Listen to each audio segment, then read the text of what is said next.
Okay, guys, welcome to part 5 of the mostly fresh start Blackwater Cocktail Elementalist. We are level 90 and on Ultimate. So we're pretty close to 94. And we'll be doing a Hidden Path and a bunch of other stuff. We've got XP pots now, so that it's a little with the leveling. Let's start Hidden Path and then we can do Necropolis and such. Good day, welcome in, Viley. Looks like we have to go around.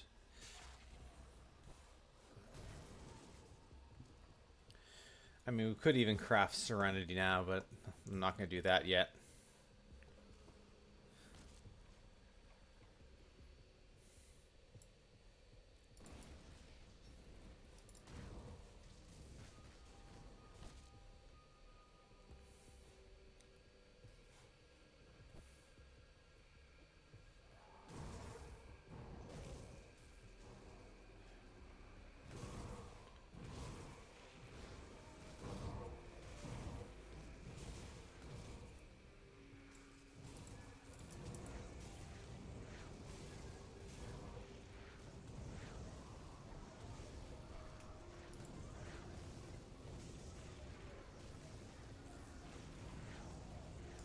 Vigorous protection level. No, it's level 90. It says 94 because. Alright,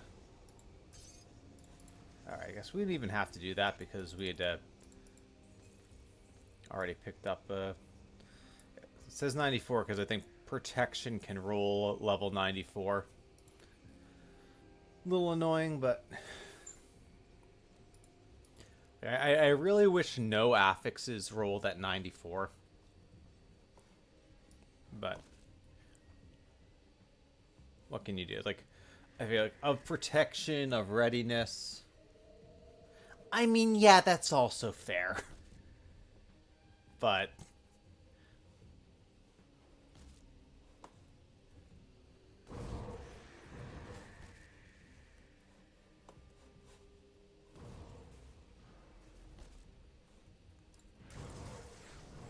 this is probably less efficient than, in terms of time to 94, this is probably less efficient than just going ahead with the quest, but you do get some XP for Hidden Path and for killing stuff.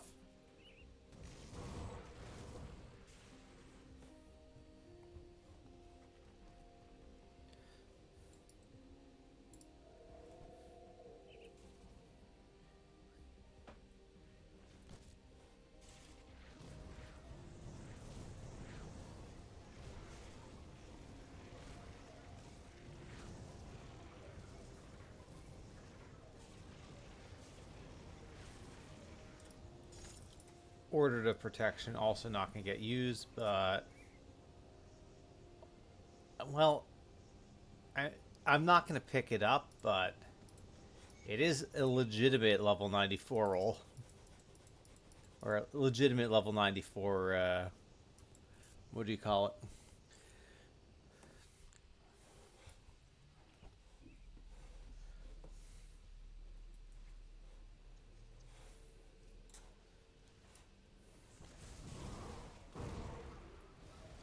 We might actually end up wanting Dreek Pants if, for no other reason than the health regen and OA, but I'm not sure.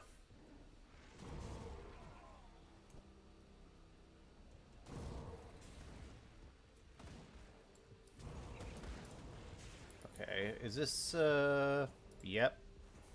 Overseers of Ruin will take. Again, we're not going to probably use it, but some other character maybe one day.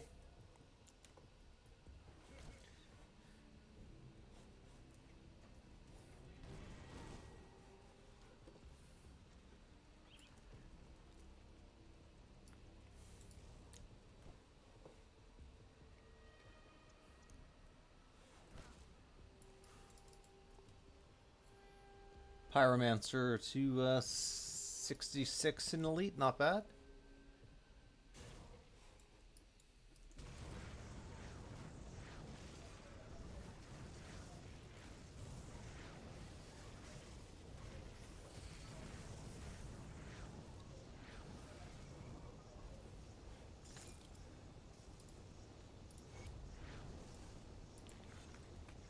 Alright.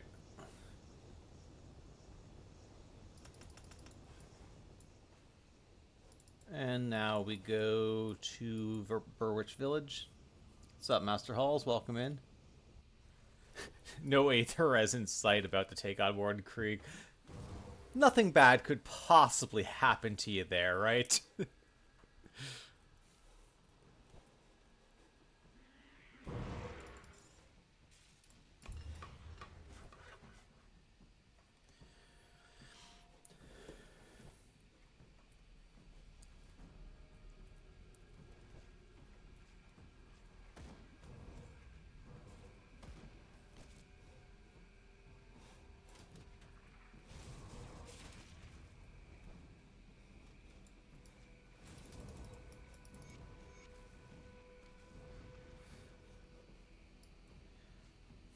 Just hit endgame with your TSS Druid. Very solid, Master Halls. Hope it's performing well for you.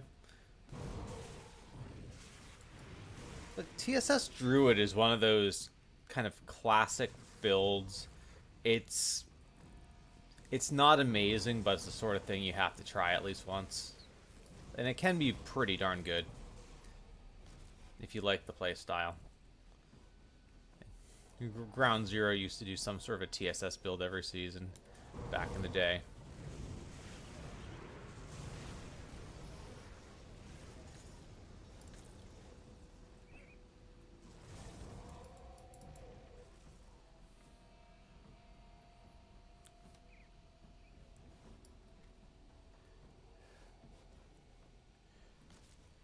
Trying to remember the name of that set. It's at the tip of my tongue, but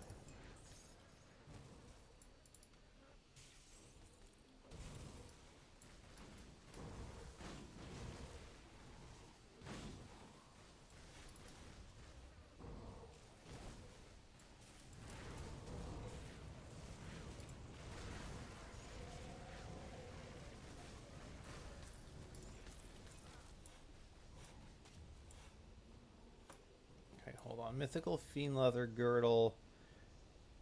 So again, no resistances basically. Iskandra's right, yeah.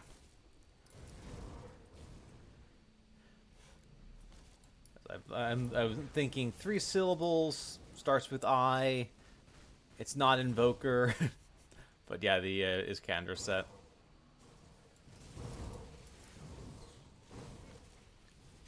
I want to say that got buffed recently. I could be mistaken, though.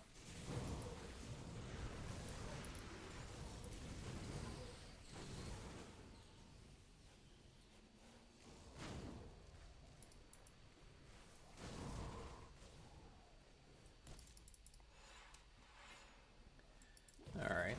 Sentinel.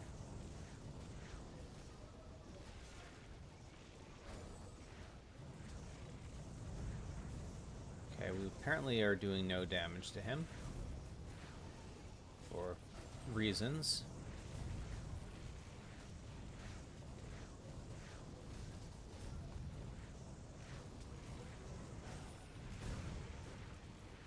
Blast shield is up. I mean, killing him by his shard isn't necessarily the best plan, because I think it gives him health regen, but...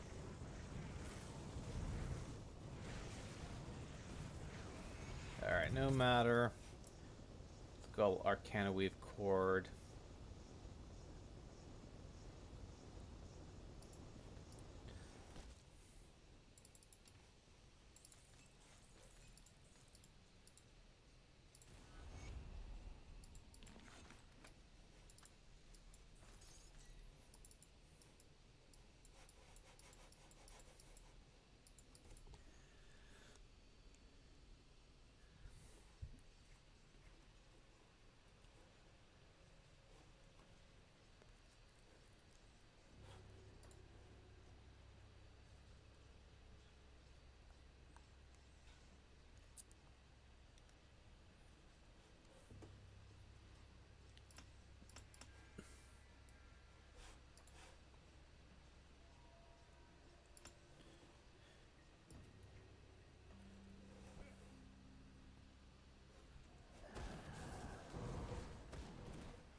welcome in, Dermeister.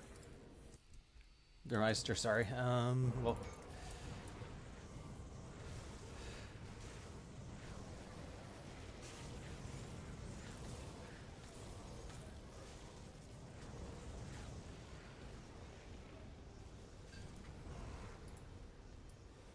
Alright. Got the combat shrine. We don't need it, but it's free XP.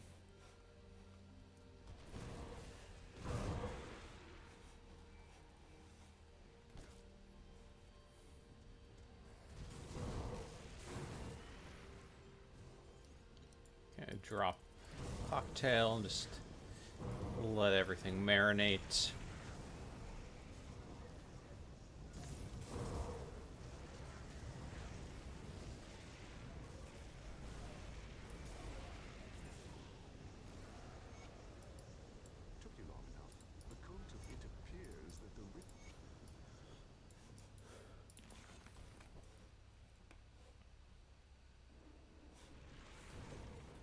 You know, for once, Ulgrim's sass is justified. We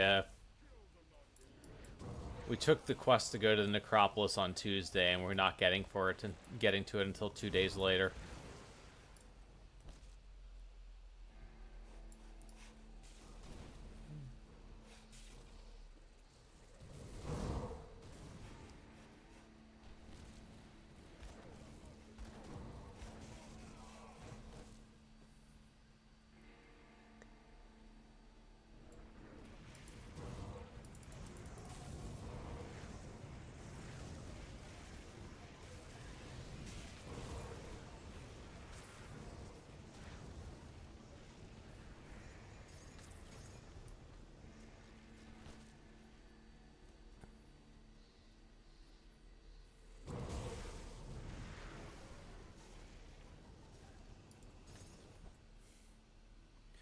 Welcome in, Meatball.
Boss doesn't drop anything useful. We're just going to skip him.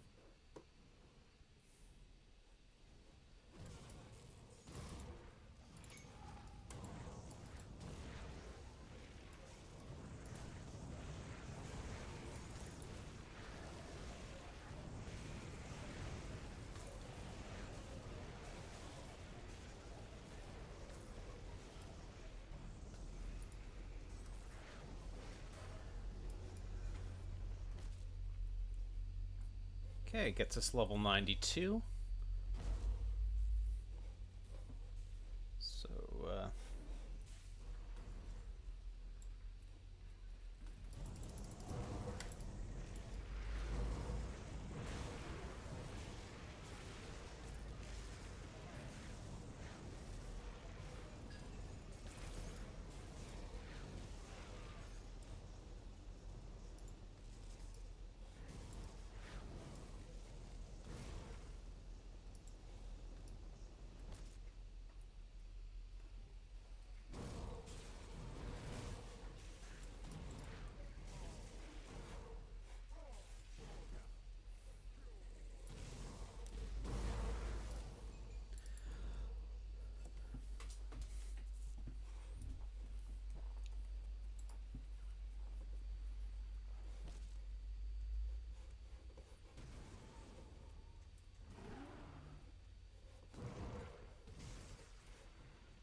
losing 4 characters in 3 days might have something to do with not being a fan of certain things.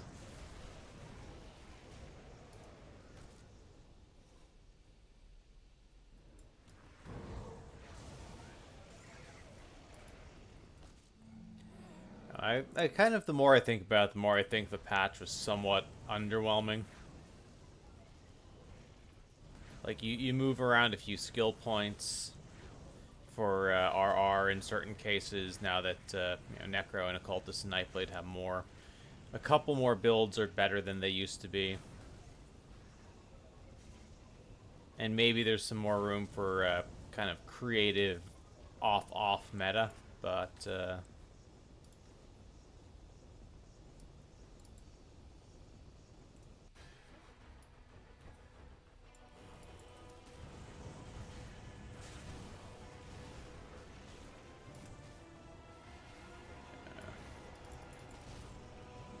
Alright, Ligorian, you're going to take a while to kill, aren't you?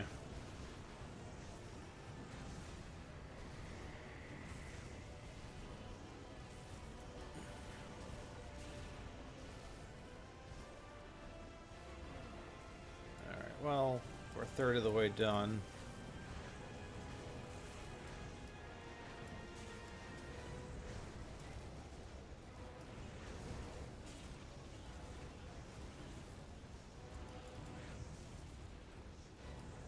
Energy's still a little bit of an issue.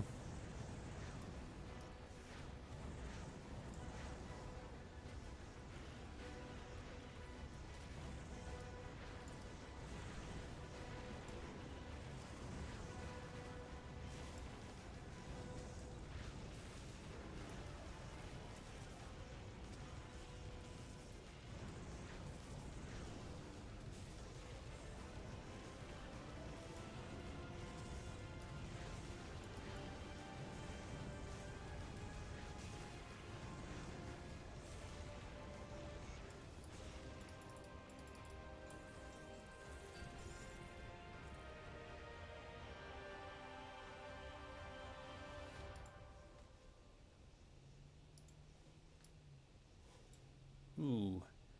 Tempest of Attack. Alright, it's not a great Phys-Res roll, but...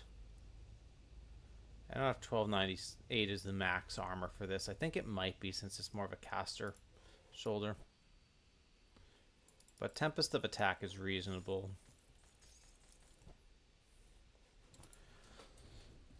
Not for this build, but for another one.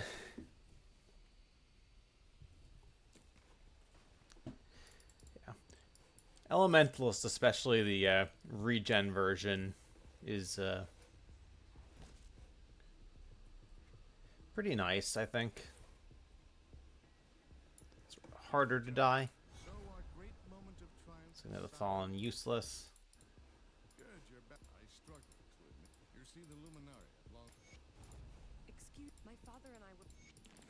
Alright.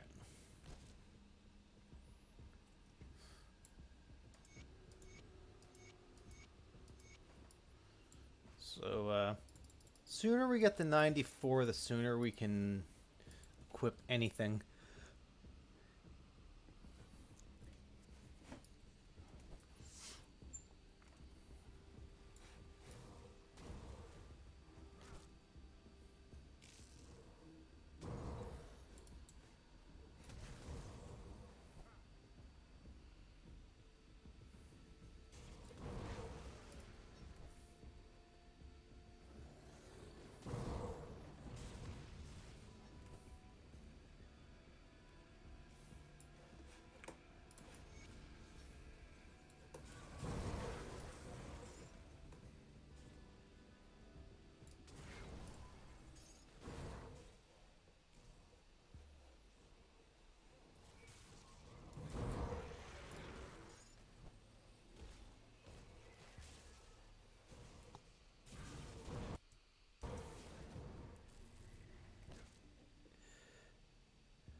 I mean, going Ludrigan as anything but Druid seems a little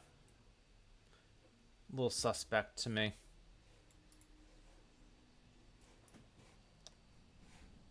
Alright, so...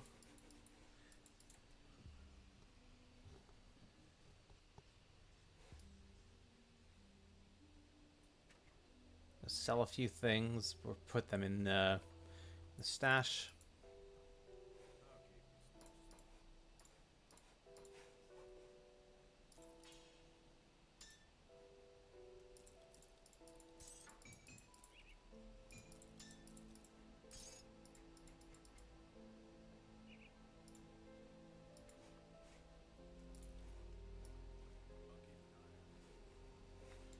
Alright, so we're gonna need a black tallow, which is 3 rift stones. This is for the Lokar quest. Also, Sedina's Memento.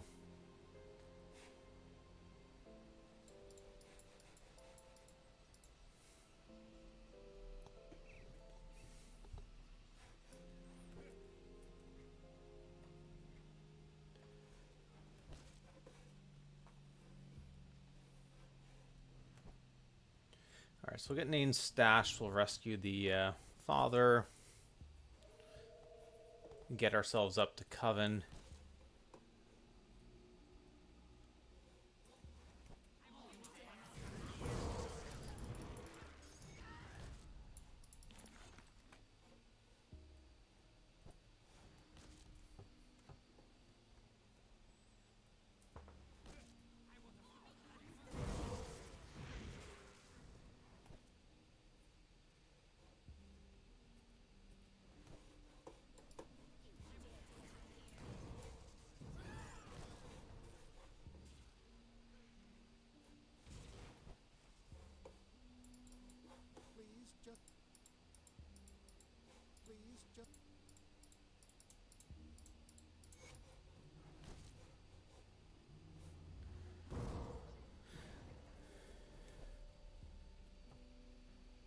Hey, welcome in, Susie.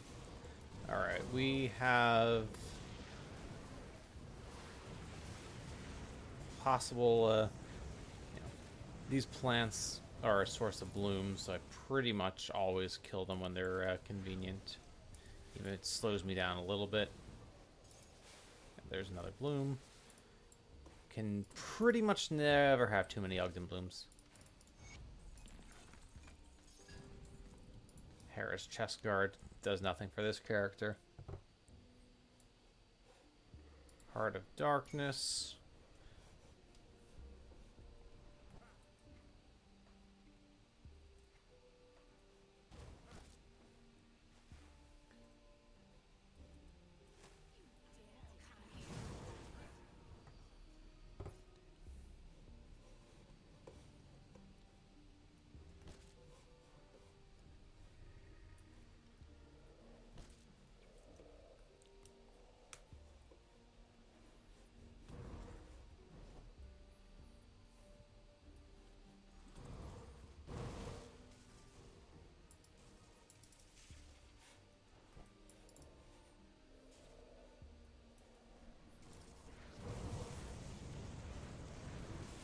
Okay, Wendigo Arcanes tend to summon their arcane projectiles on the faster side, not fast enough.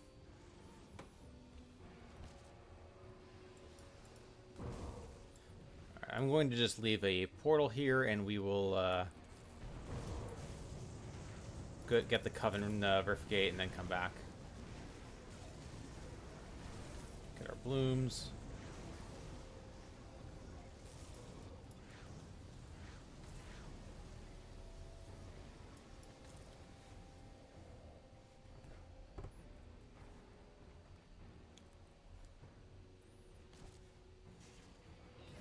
Almost to 93.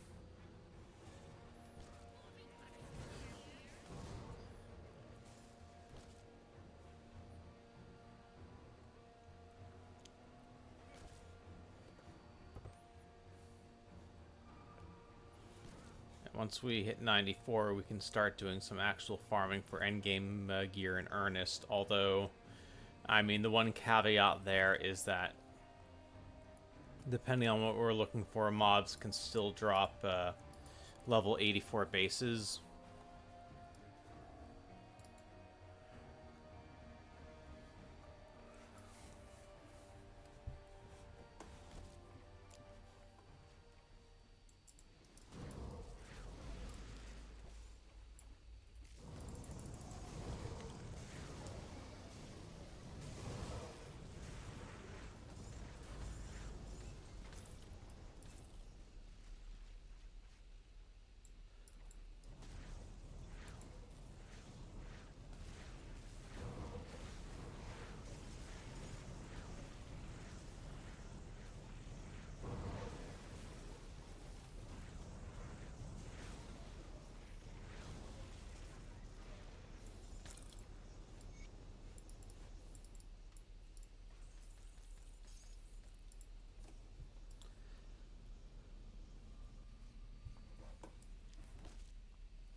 is you if you all what you ask, I can.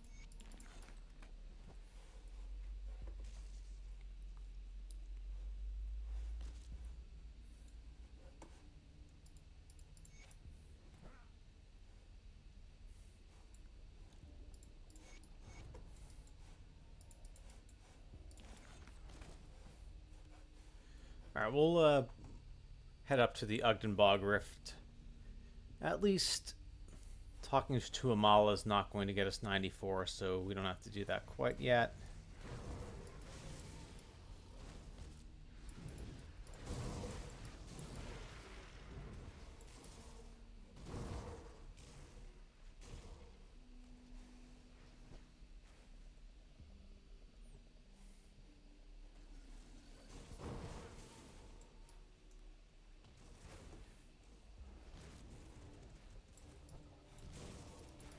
So Leaf Main Alpha may be able to drop a horn. Oh, look at that.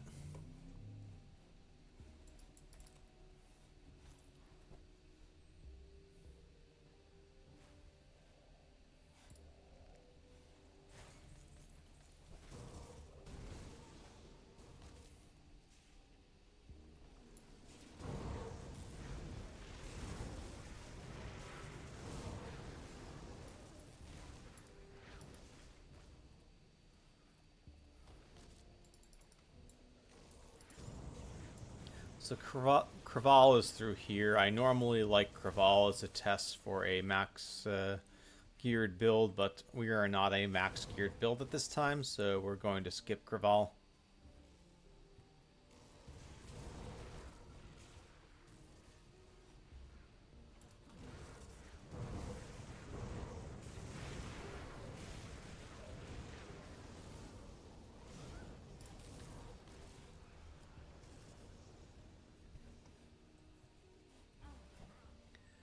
Okay, it's a totem here. We'll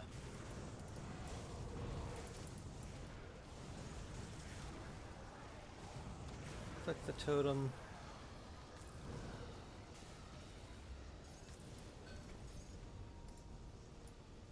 Nothing we want.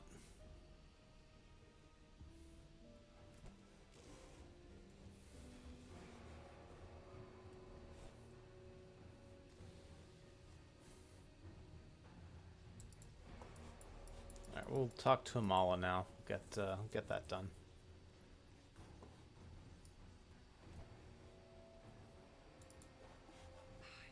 We were never close.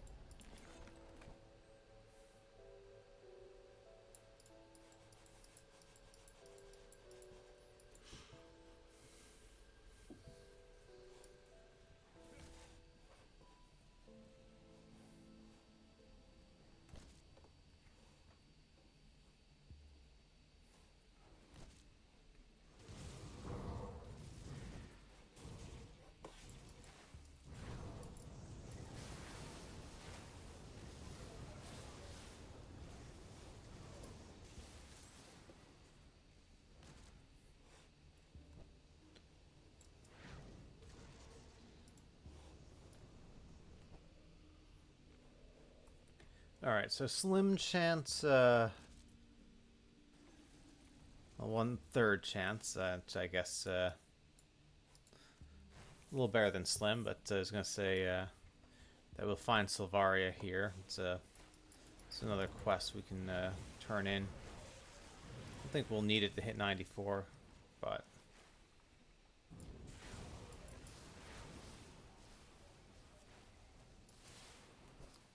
still rather get it done along the way.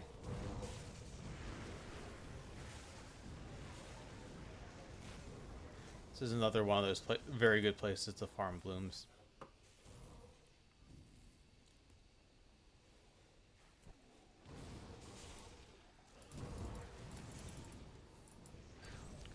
Clairvoyance robe. Worthless.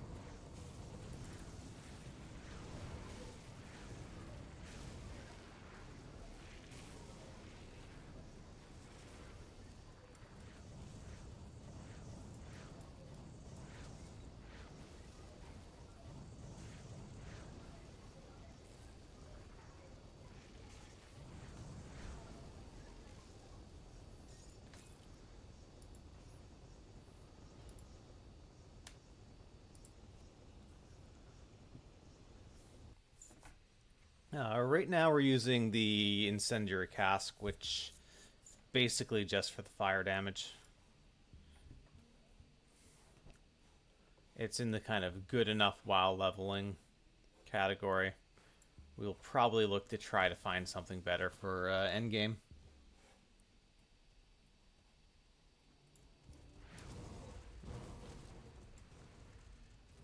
Incendiary shoulder plates, though, have +3 to cocktail, so it's kind of hard to pass on those.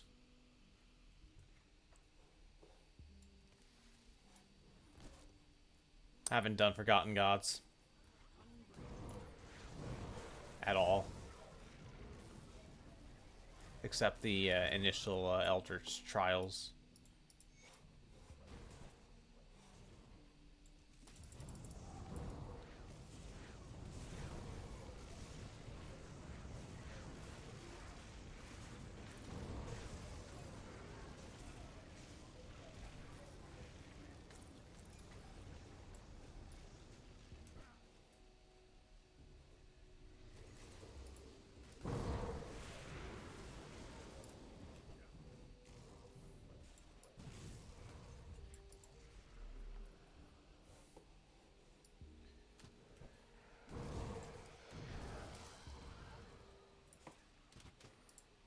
This quest probably gets us to 94.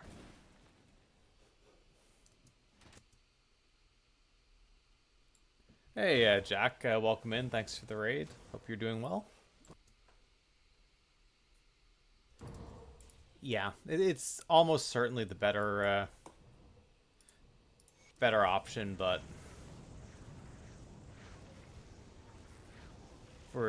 we need to just get around to doing Forgotten Gods for that, which is fine. We'll do it.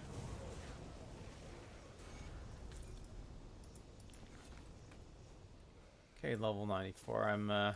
This wasn't a speed run or anything. Okay, 12 hours 48 minutes to 94. That's for not having XP pots for the first 11, it's probably 10 hours. It's not bad.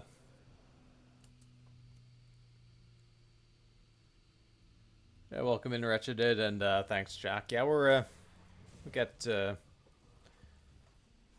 can start farming endgame gear now, so the build will get a bit stronger.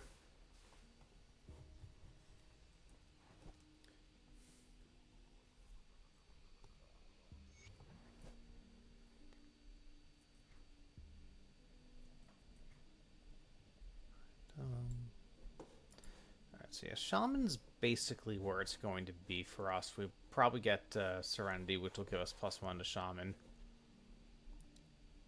I might leave these at soft cap, though, and just care a little bit more about getting every last drop out of Mog Pack and Heart of the Wild. Okay, but yeah, I guess let's grab some OA.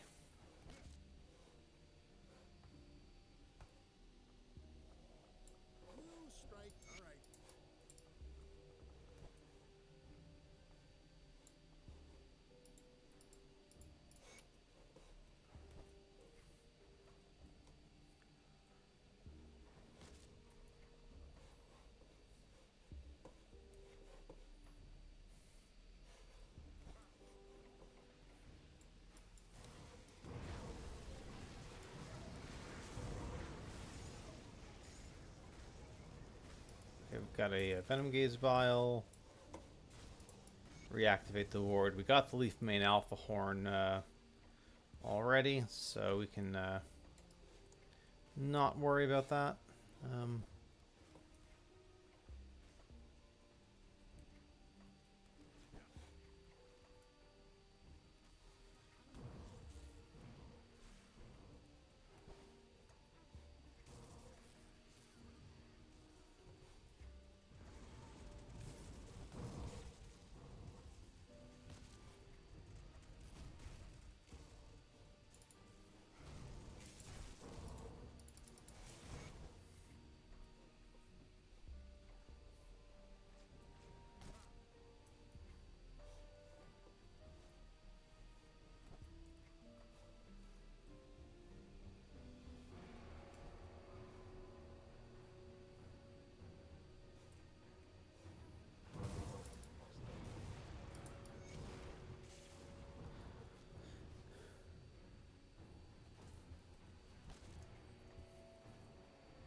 Don't care about that quest.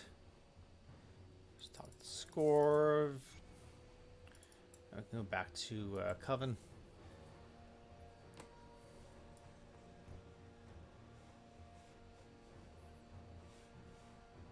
You've returned. The altar of Ritosh, that is. Now that you have ever since, yeah, deep beneath good, you will. All right. So we'll get this quest. It's also useful for us because we're going to probably get another Flame Strife.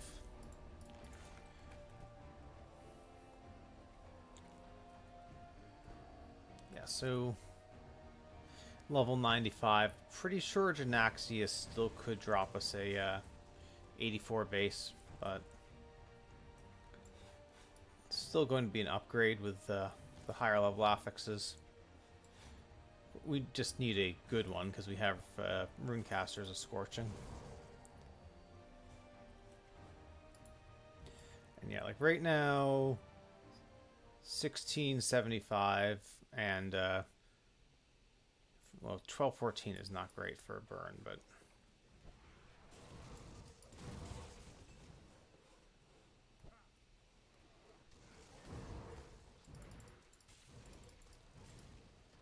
okay, what do you have? You have a Flame Strife.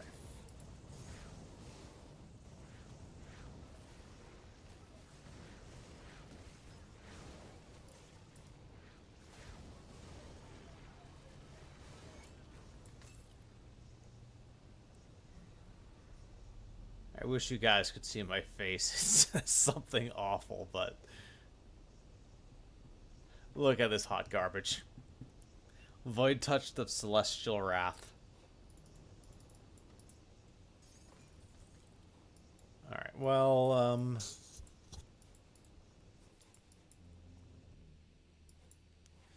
so we're already revered with Mammoth Resistance and Black Legion, and Coven.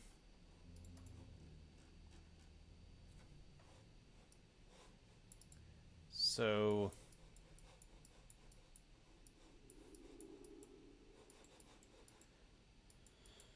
try Zarthuzelin again.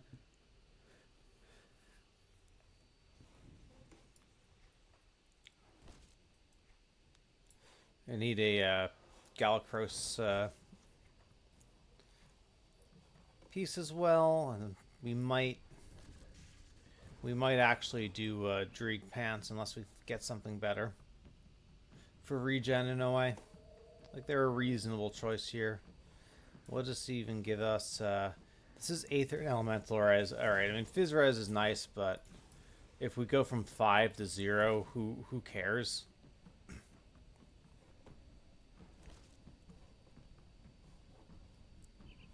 Like Fizz Res is like, well, really all resistances are kind of the more you have, the better it is.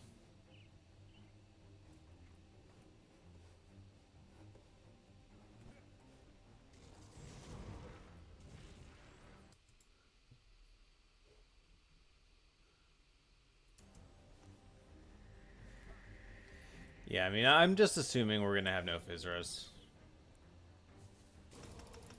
And I'm at peace with that. But yeah, technically you're right. If we get the chosen helmet, we'll have a little bit.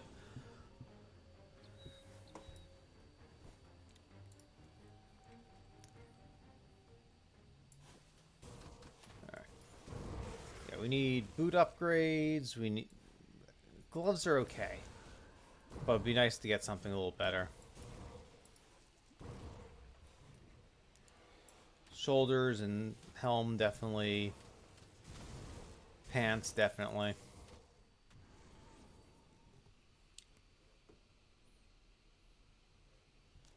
Yeah, Fet and Mask is usually just for the +1 to skills is nice. I've used that on a few builds. Usually more the auto attackers, but you can use it on anything.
Wrong one. And it's aggressive isn't. Well, yeah, aggressive is pretty bad, but of wildfire is good at least. But wrong one. Let's do a quick run, see if we get a something that could be an upgrade on shoulders.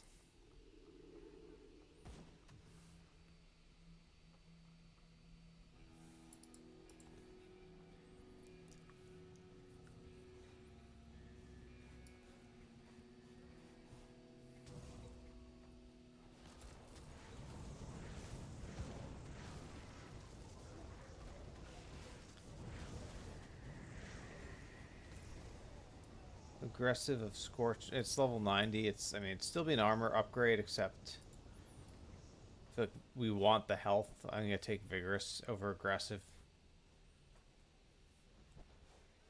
Eventually, we're going to want OA, but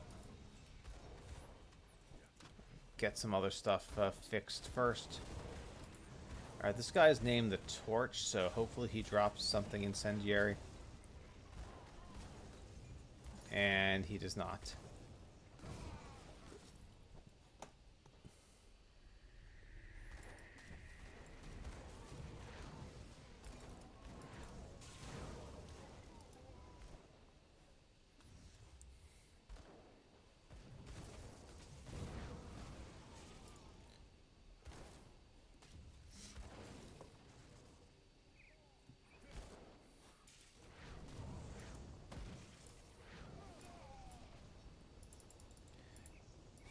Alright, I'm going to quickly hop over to town.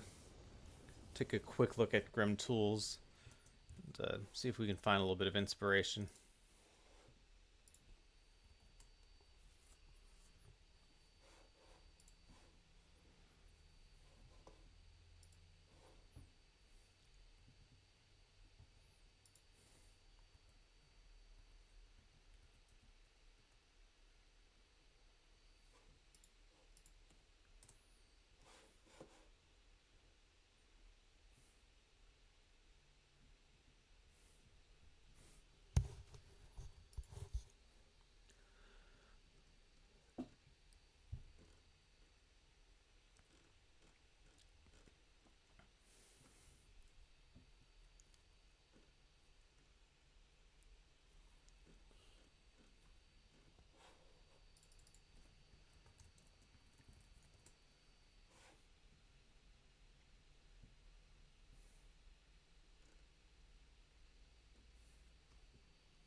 Alright, let's actually reset.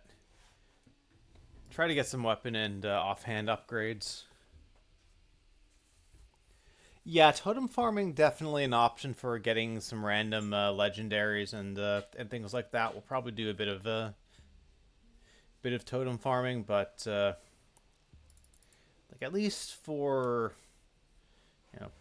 weapon and offhand, I know exactly what I want. So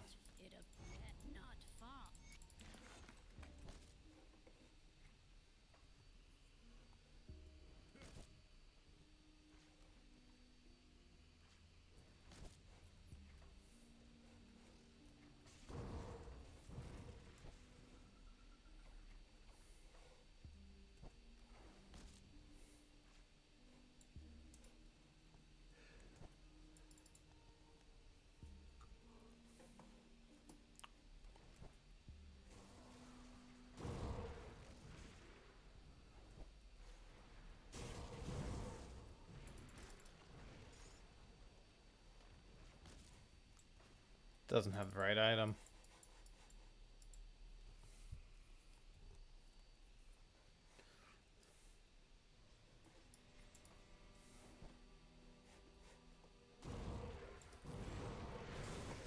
And we can also just, you get a pack of like 5 elites like this, we can just fight them as well.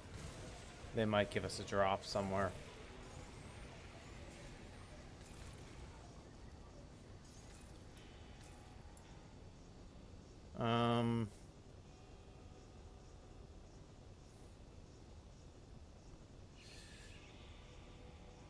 Unironically, might be an upgrade.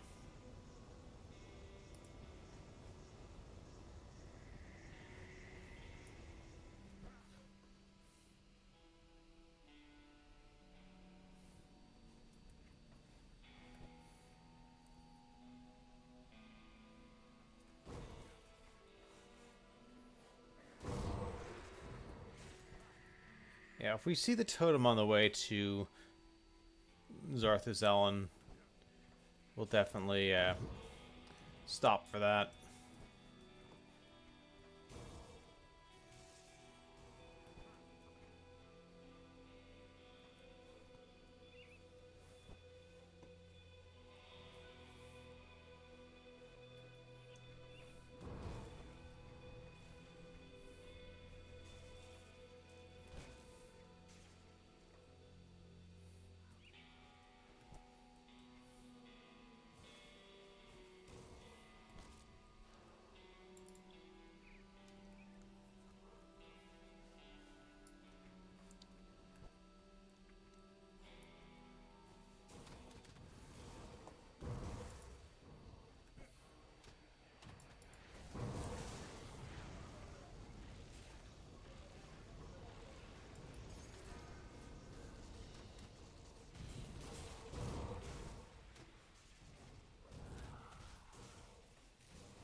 Houndmasters of Thunder. Wow.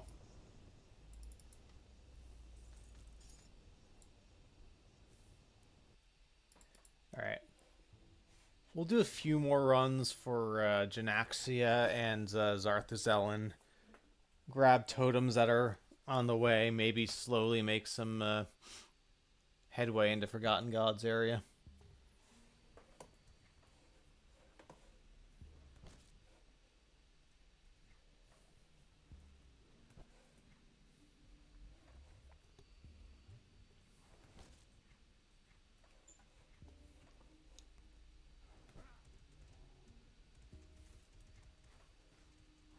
We may end up doing the Fettin Mask plus Serenity, but I'm not sure yet.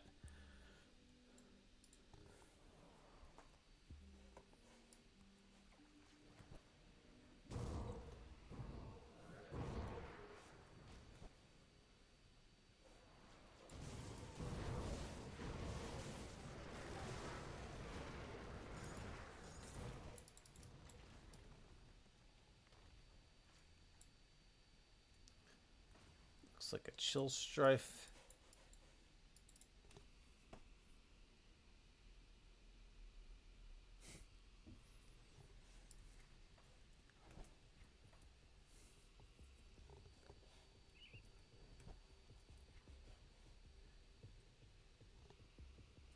Now, what's our amulet? I mean, I think it's might be Blight Lord that has the conversion and extra stuff for cocktail. So that's but that's also a random drop. You're on an if you're on an SSF run, good luck.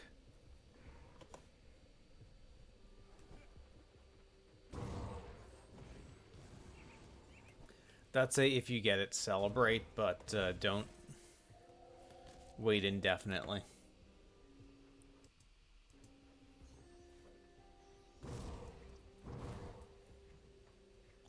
All right, we got a totem. We see the totem. We click the totem.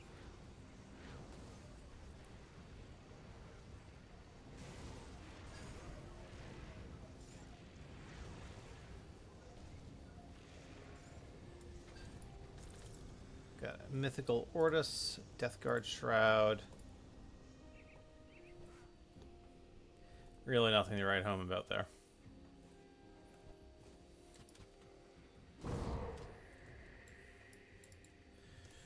We also don't have enough Wendigo spirits for Serenity yet.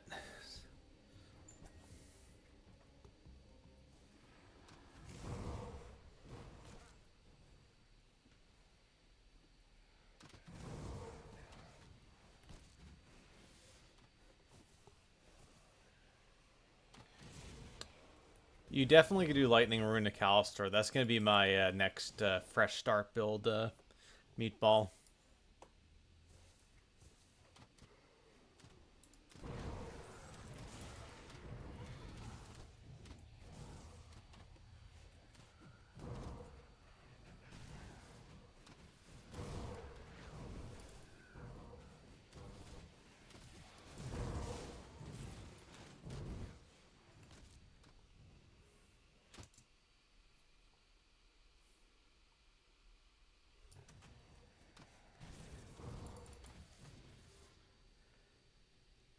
I mean, for fresh start,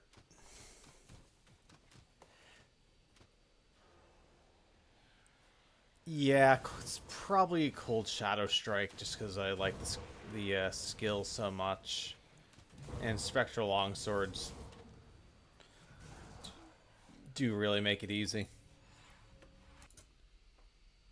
Sashi Shade, welcome in.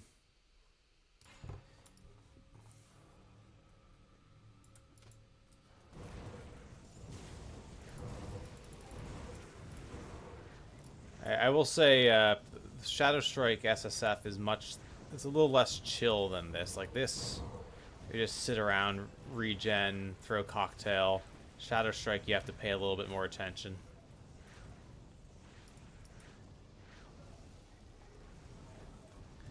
I'd also imagine that Cold Reaper would be very good now for a fresh start because of how strong the Malkadar swords are.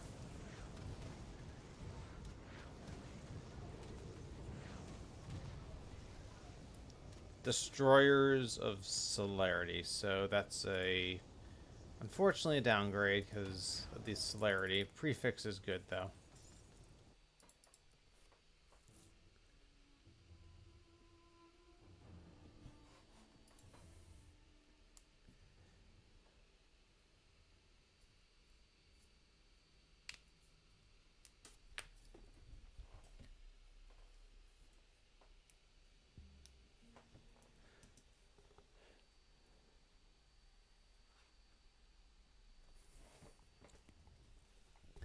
So I agree that I think endgame the Locksmere daggers are better.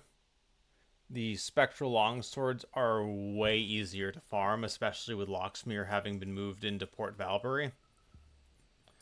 And your odds of getting a really good affix on them are going to be better.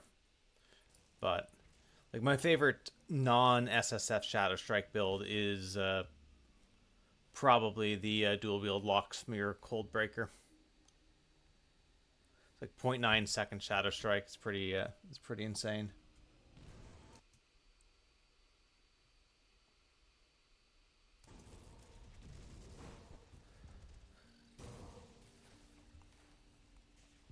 But yeah, SSF, it's all about relative ease of getting what you want. Now you can, once you're 94, you want to change over to Locksmere. That's definitely an option.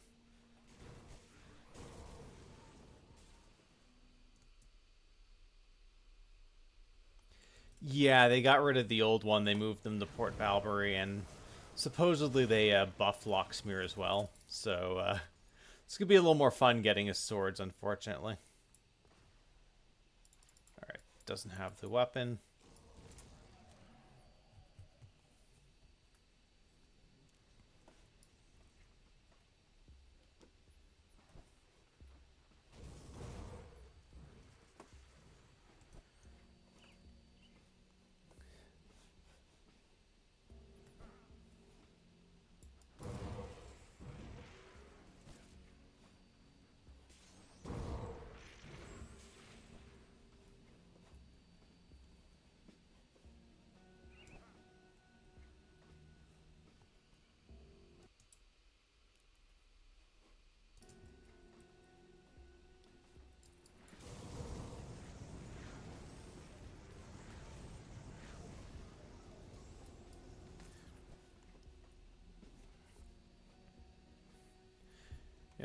Funnily enough, for the community season mod, which has affix rerolling,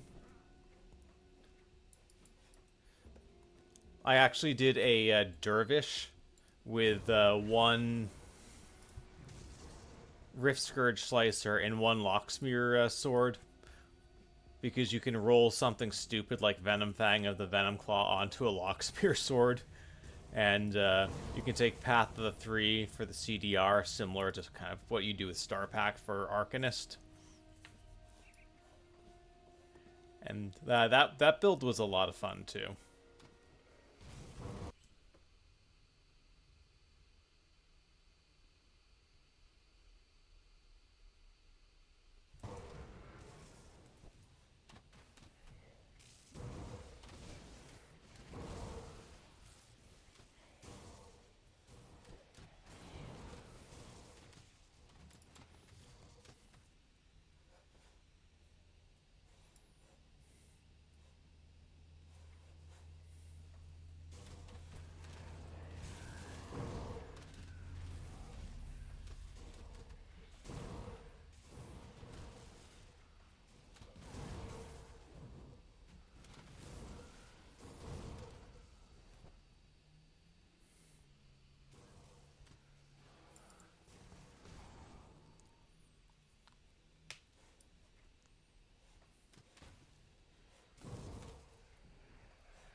Rune carved Codex of Scorching. I think that's reasonable for us. Um,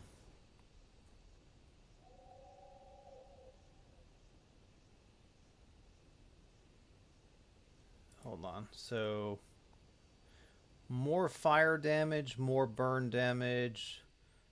Actually, way more fire damage when you add the percent elemental. Has some health.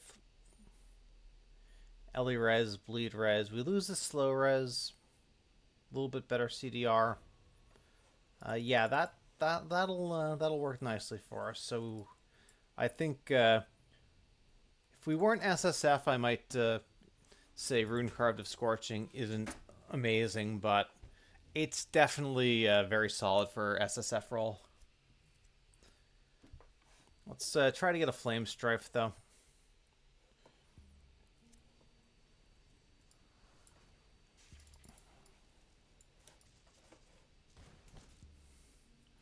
I think what we're going to start doing is push a Rift Gate in Malmouth or Forgotten Gods, reset, do another attempt at Flame Strife, and so forth, so that we can break up the farming a little bit and feel like we're making some other progression. This is level 92, but that's for an offhand. That's fine since it's not really doing weapon damage or anything.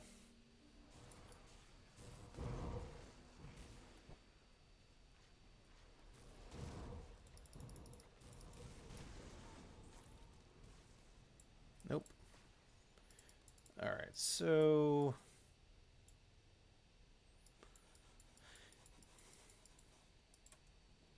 let's go down to Conclave.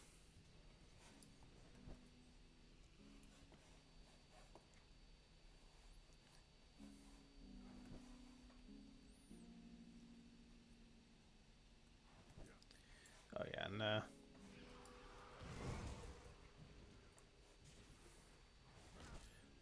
we'll check the possible armor choices we have as well that are reasonable.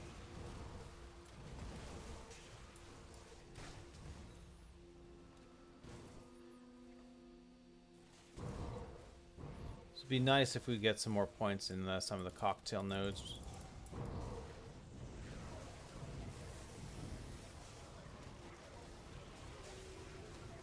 Someone healed the arcane. That's not what I wanted to see.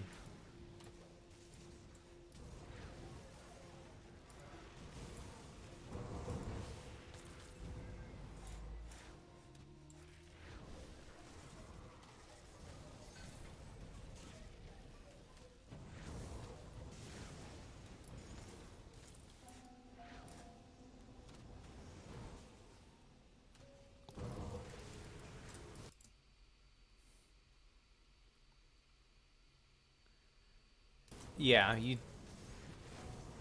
just need the stat stick.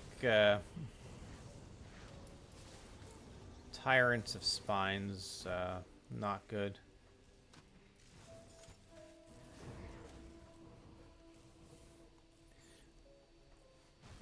Yeah, and you also, I mean, you get the 1 MI in Cronley's Lair, 1 MI in guaranteed drop from the boss in Fort Heron. And then, yeah, the Obsidian mobs will eventually drop you a stat stick of some kind. Worst case, you just take it for the buffs.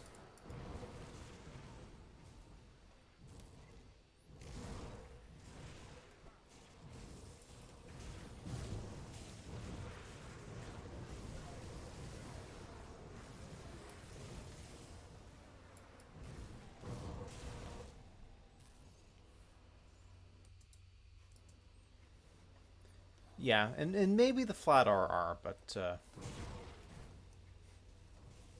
you might be getting that from your devotions anyway. But it does free up a little bit of flexibility there.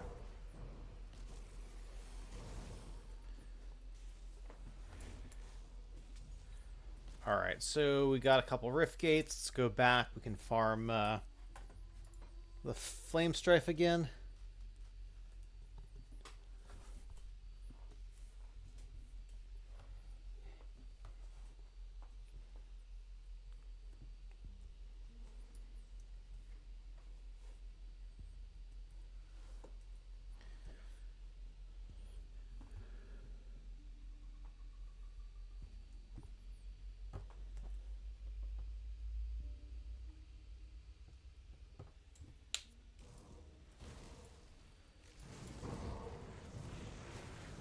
Yeah, for totem farming, absolutely agree. You just drop the runes and stuff dies.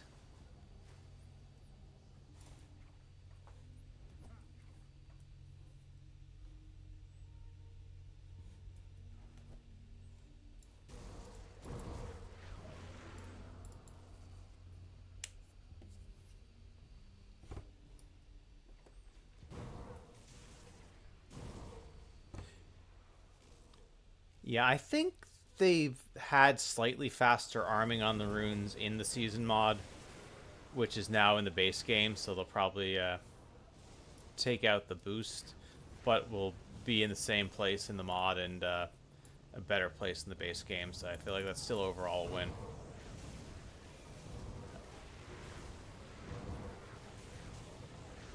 Oh yeah, another thing we need is upgraded Gaullus rings.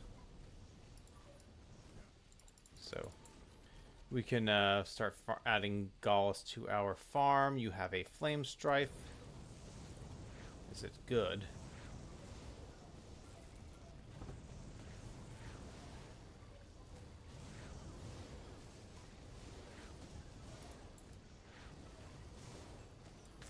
Alright, aggressive Scorched Runes. And it's level 92.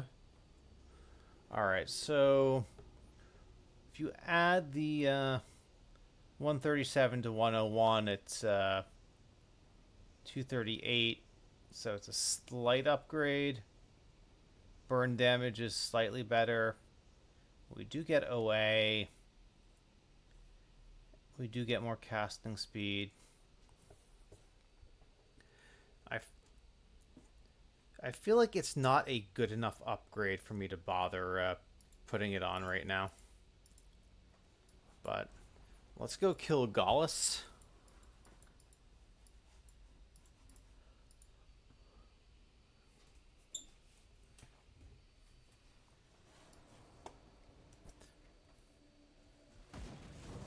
Yeah, fair. I really like the lightning version playing as a mage hunter with the 3-part Hellbearer set. It was one of my favorite season builds to do, but definitely not mandatory by any means.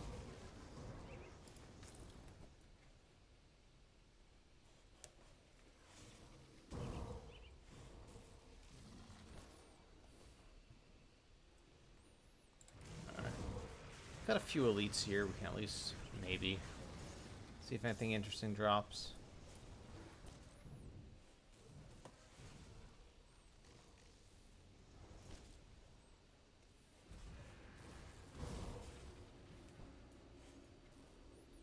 Alright, looks like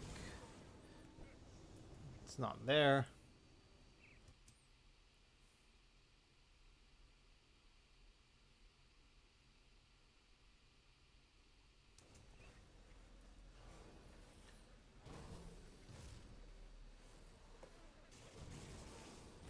Oh, they definitely nerfed Amatok. The question is, did they nerf it in a way that's bad for your build? Because I don't think they probably didn't do anything to the Aegis.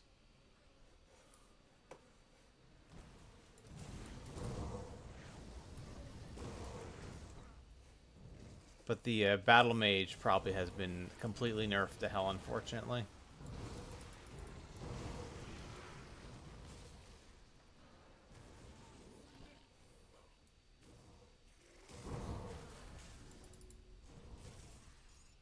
Right, 96.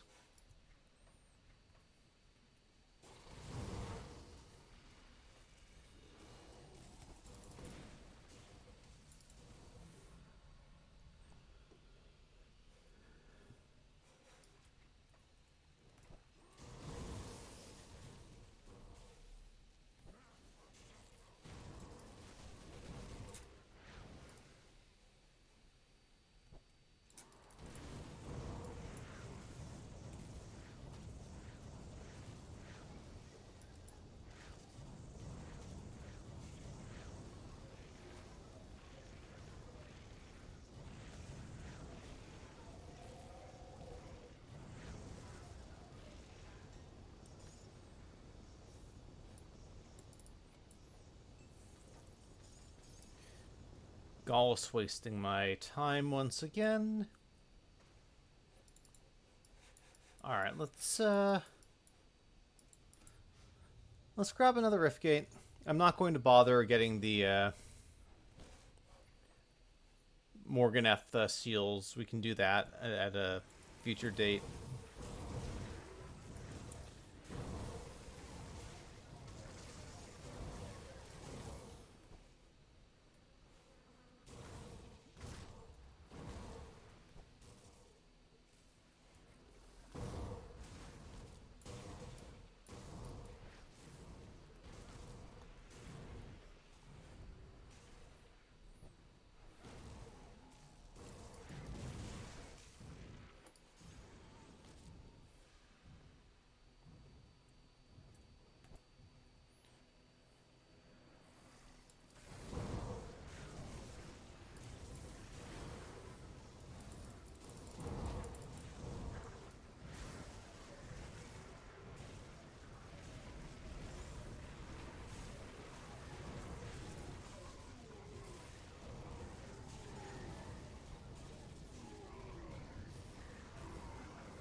Alright, we've got a few elites here, or maybe just, might just be two, but still.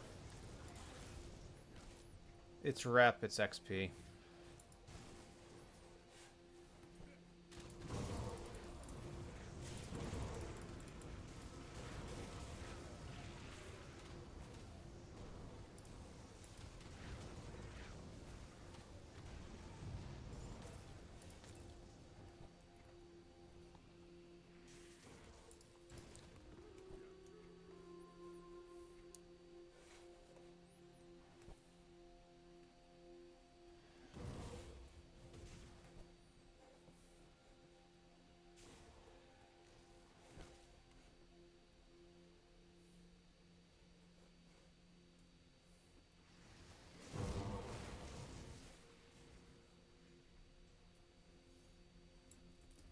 I was going to do the totem, but I guess we'll fight the Titanivore.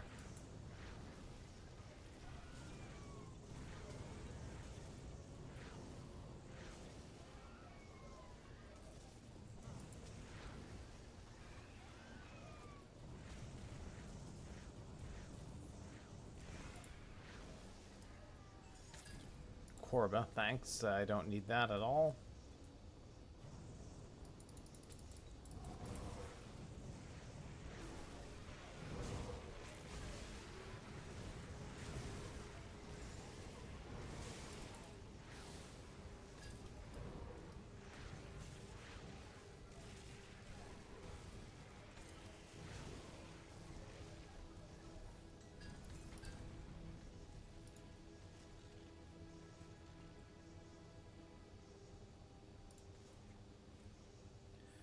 Okay, so the skills here do nothing for us, but it gives us elemental res, stun res, way more armor, a bunch of elemental damage, spirit, yay. So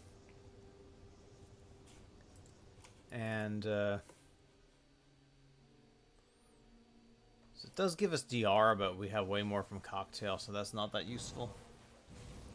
But, you know, it's at least something.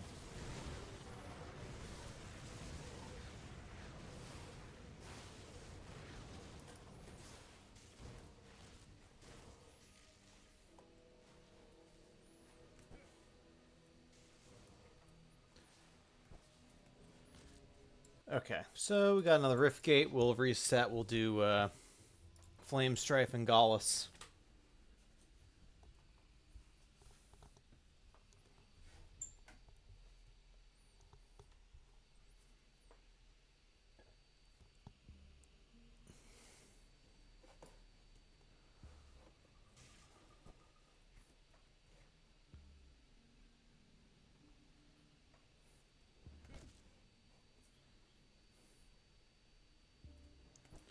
So I'm also curious.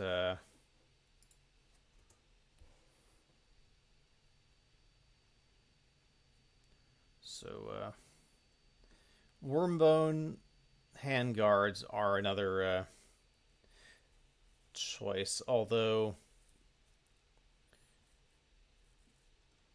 I don't know how common they are because they're also a blueprint.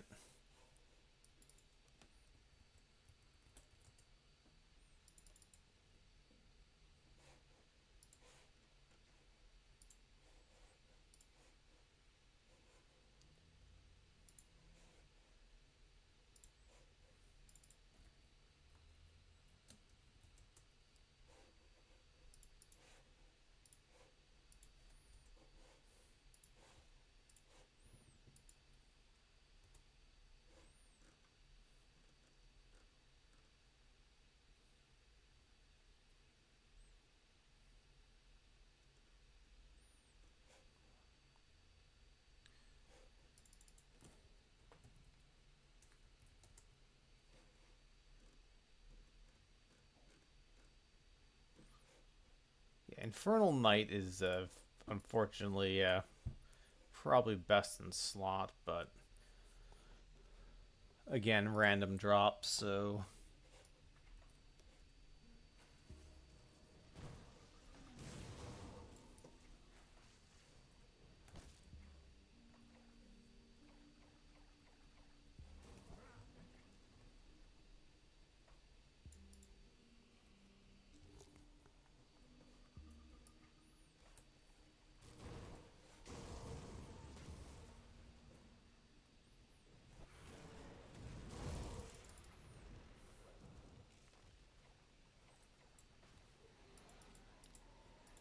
doesn't have Flame Strife, so let's go to Rotting Croplands.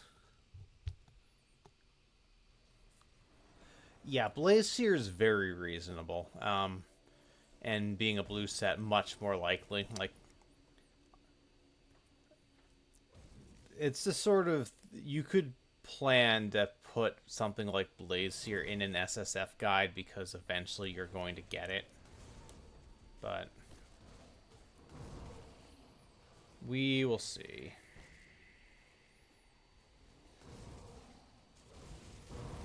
Of course, we were doing double Gauls, so we won't do 3-piece Blaze Seer, I don't think.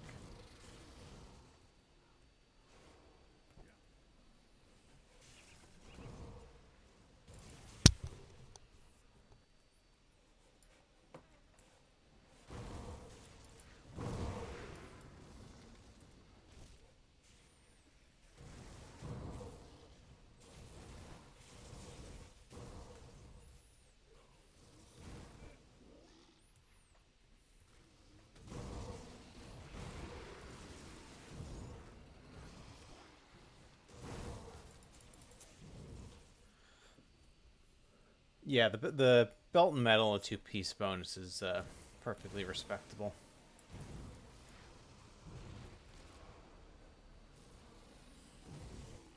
I probably did that in season on my version of this build. Of course, in season you can add affixes to blues, which makes it even stronger.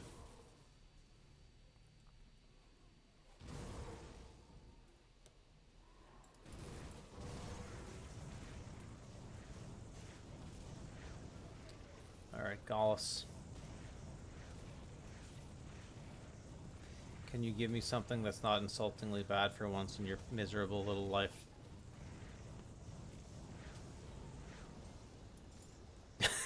No, you can't.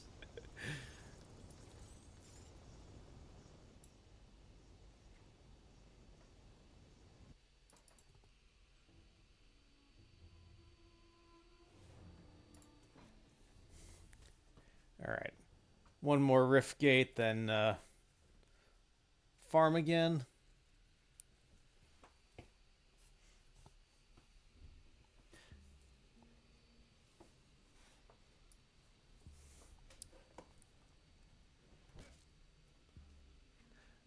Alright, I'm gonna make it even more cursed than Meatball. There is no way that I do as many runs for a Gallus Ring as I've done for a Theoden Scepter. RNG may not be on my side tonight, Susie. Like, The, where is it? Yeah, the one offhand we have, Rune Carved of Scorching. It's okay. It is going to be a DPS boost when I stop being lazy and equip it. But kind of waiting for a few things to come together to do that.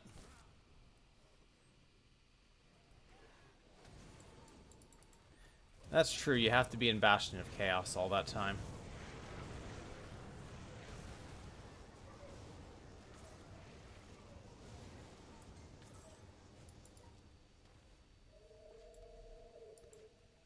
You don't have a Storm Strife.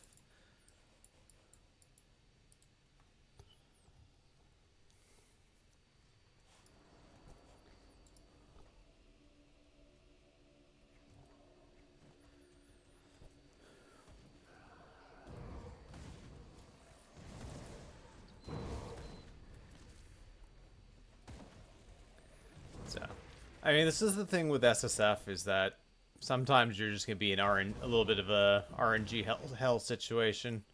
We're not quite there yet. We got a at least okay offhand.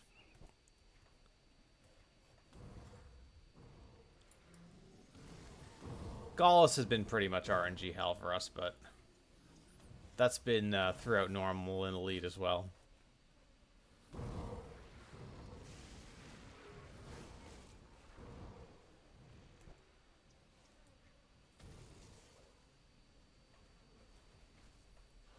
So yeah, I was here, so.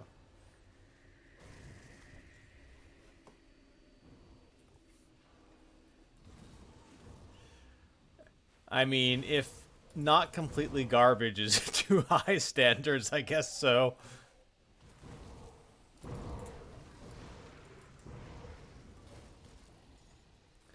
I mean, it's also if you want a character to be able to beat Lokar, and that's usually what I try to do on these SSF series, then you do need at least some damage.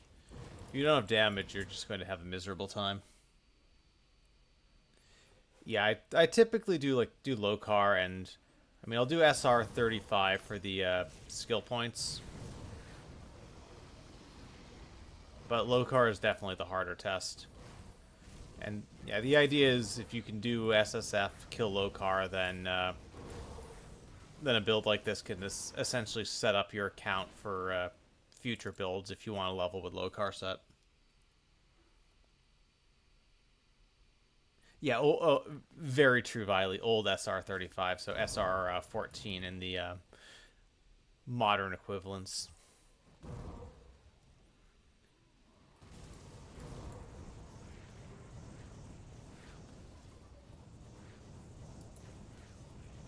Okay, Gallus, you have been an absolutely miserable jerk. Are you going to continue this, or are we going to turn over a new leaf here? You have the power to drop me something nice.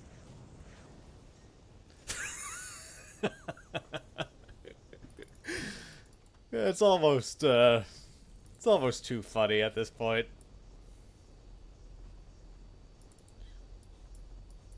All right, let's move another Rift Gate. Let me get this Rift Gate reset, and I'll take a quick look, Meatball.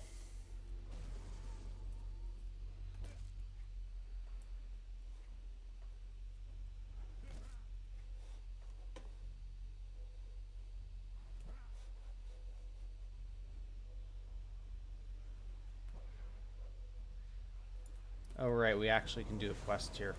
That's a thing.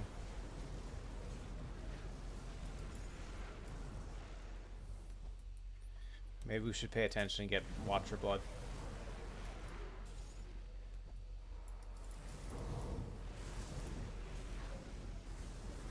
Friendly with Bismeal, nice.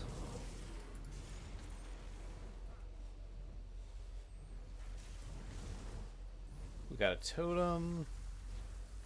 Alright, we got a couple things we can do here. I am going to try to...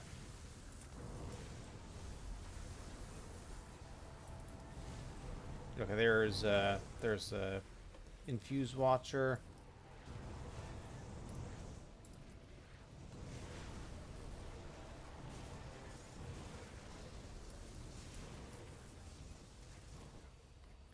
it's not totem, but we do have a combat shrine here. That could be worth doing.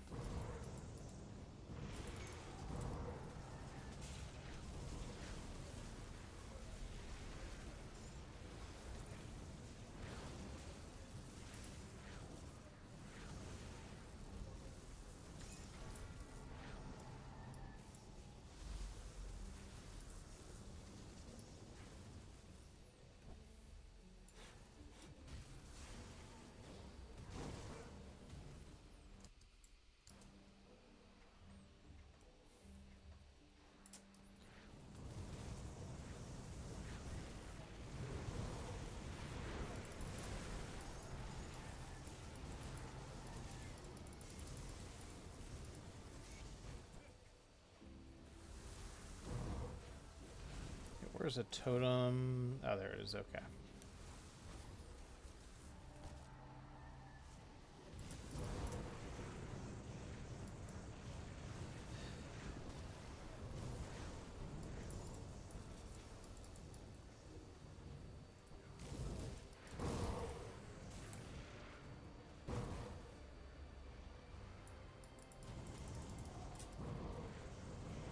There's the arcane.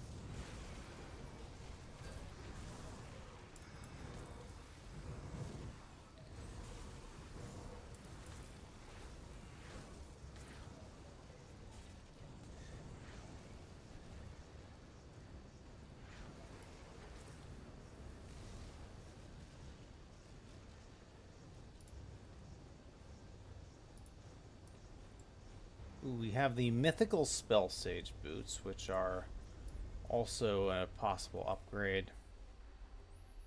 Right, we have the 3 Watcher Blood, so we actually can do something with that.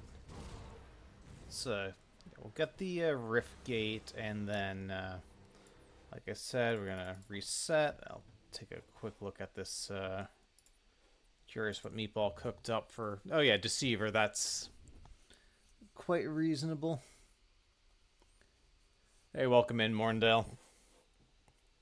Okay, Silent End, right, because you get a bunch of buffs to possession, including CDR, which is pretty nice.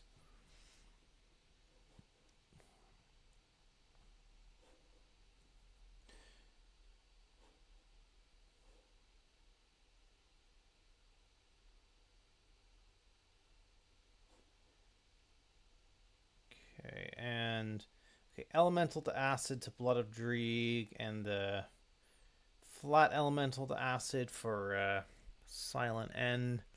That's 36 plus 45. That's 81.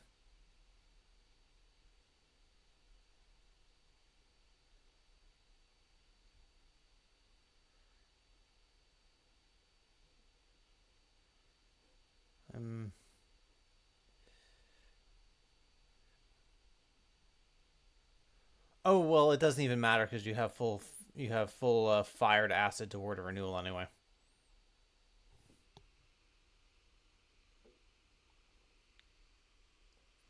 Serenity's Morndale. And yeah, OADA look very solid. Even like health regen is even kind of not bad. Health is good. 2500 acid modifier, 2500 poison modifier with the duration. Bunch of absorption from possession. Nice. Yeah, vulnerability, blood of Dreeg, aspect of the guardian.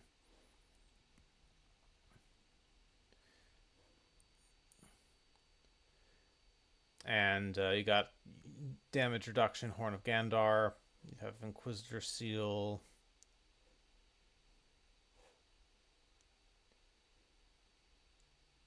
If you can get more to ignition and artifact handling somehow, that might be good, but I can't think off the top of my head how you do that on an acid build. But yeah, this definitely looks like a reasonable approach. You got A-Bomb. No Yugol, but you have some more in the way of some regen. You have Scythe, Chariot. I hate Chariot so much. Just the affinity requirements end up being ridiculously awkward. But I mean, that's very much a me thing.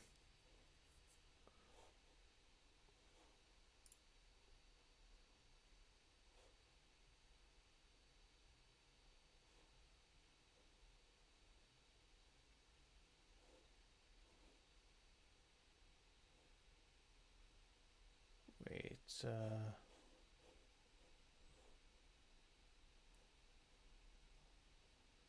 Okay, so Manticore.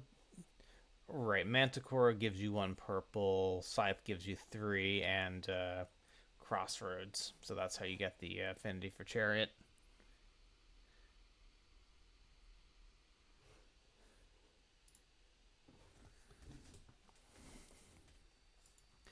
Yeah, the concept looks fine though. I think it'll probably be fun to play in season. But yeah, anytime you can get artifact handling for more cooldown, I do think you want to at least try to do that if at all possible. And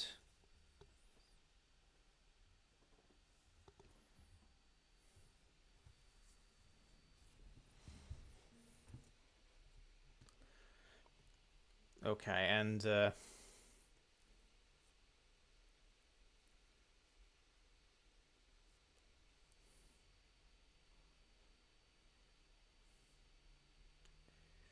okay, so this is season 6 Grim Tools, so obviously Formidable is not going to have Fizz anymore.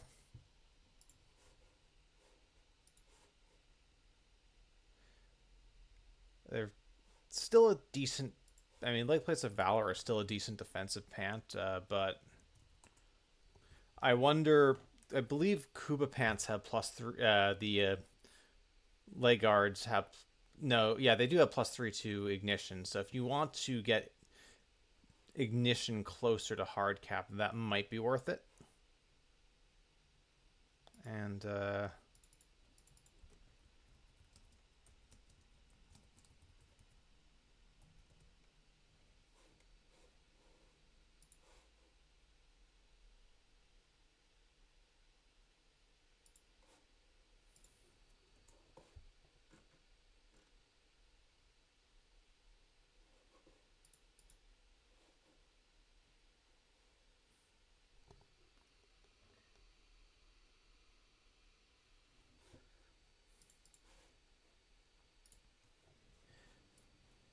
but yeah, a lot of that's minor tweaks around the edges. I think the core idea is still probably pretty strong.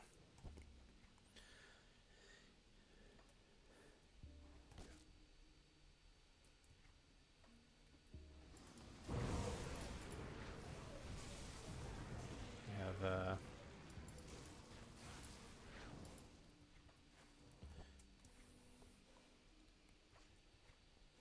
yeah. So Morndale, we got Rune Carved of Scorching. It's level 92, but it's still an upgrade, and since it's an offhand, it being an 84 base isn't quite as bad because you just lose a little bit of percent.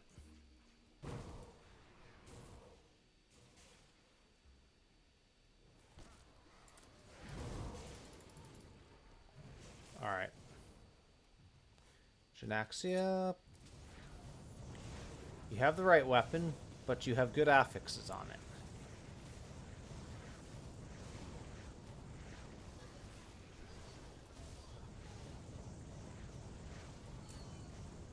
Searing of Sanctification. So Searing is not amazing. Alright, Sanctification is all damage. I think it's OA as well, maybe.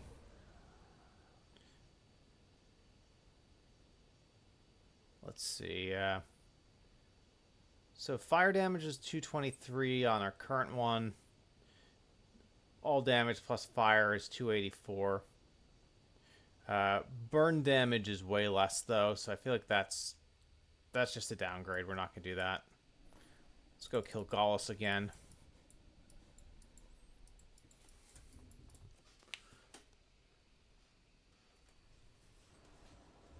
Yeah, I'm reasonably happy with the offhand at least.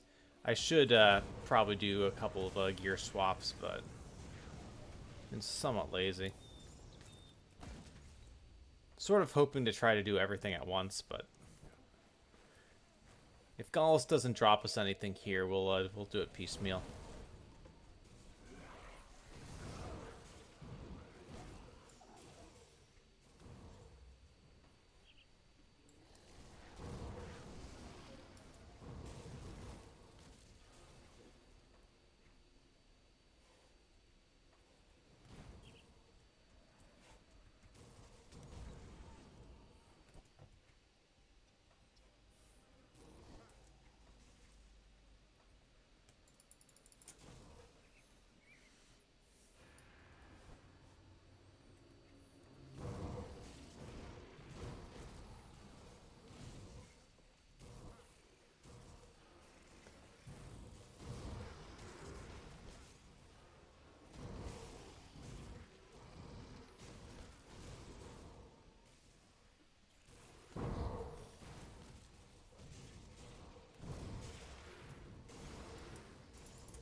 Damn, we're actually gonna get to be nemesis with beasts pretty soon.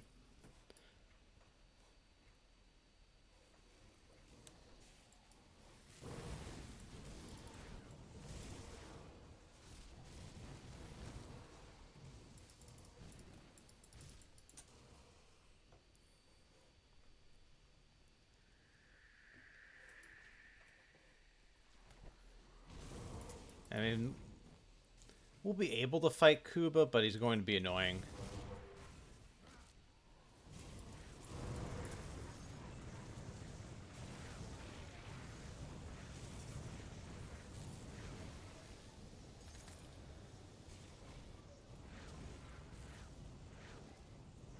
Alright, Gallus, what do you have for me this time?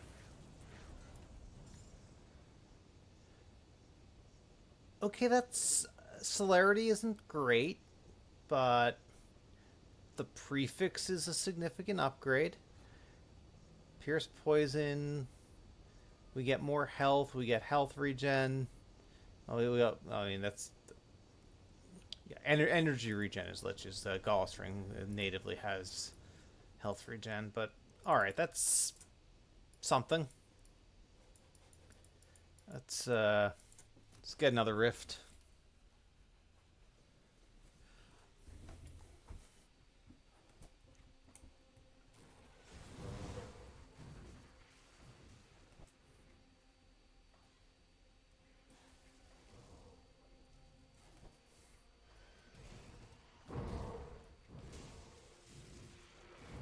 Is this where we find the inventor's apprentice?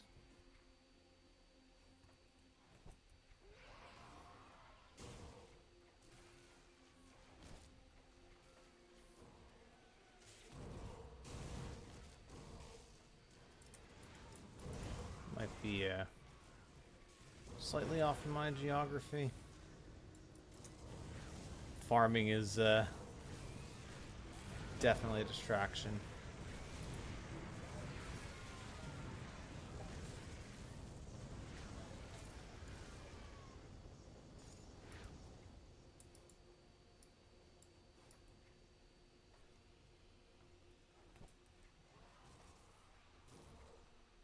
Oh no, here he is, okay.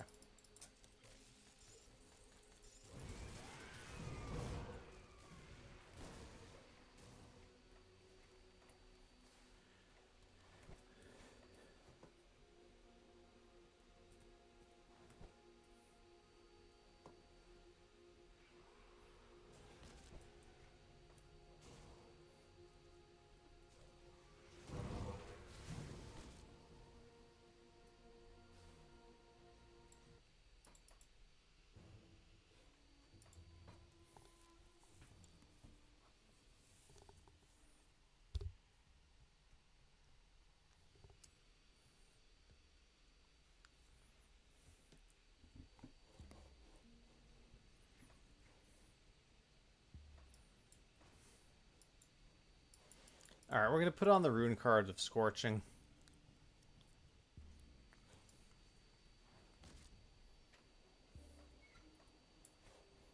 We are at 1675.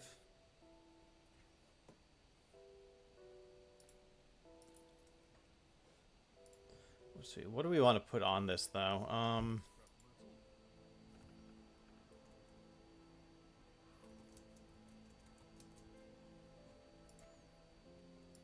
Seal of Destruction is fire, crit, and this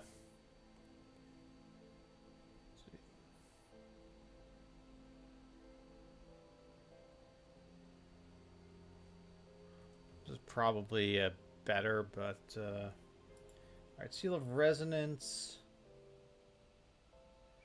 is health and CC res. Well, we desperately need CC res. Let's see. Okay. Wardstone, dense fur. I'm sure we have enough emeralds and shells, but I'll check just in case. Emerald and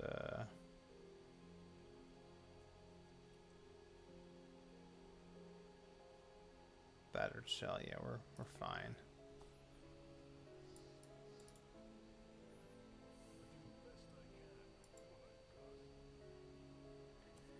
Resonance. Alright, so we need Wardstone and dense fur, and these are good. Yeah, 158 Aether Crystals.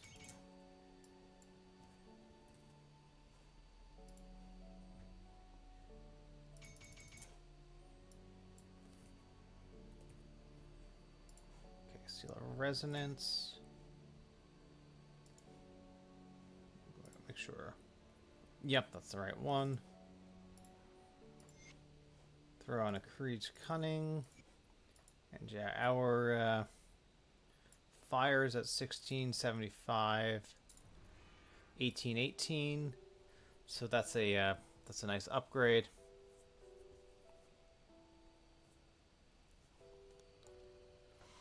Now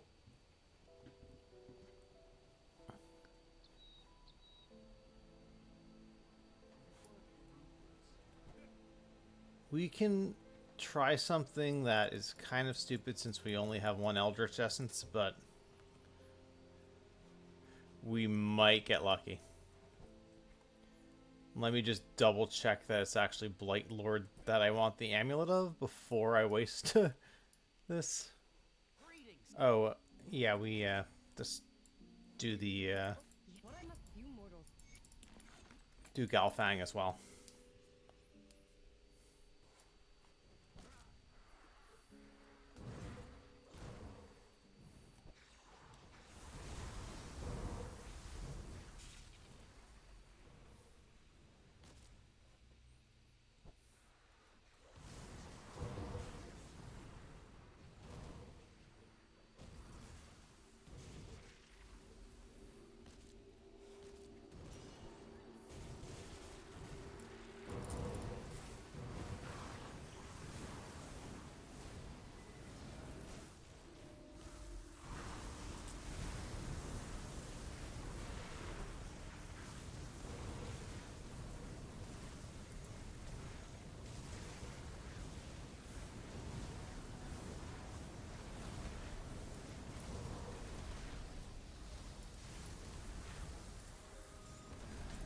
Well, that is another Eldritch Essence, at least.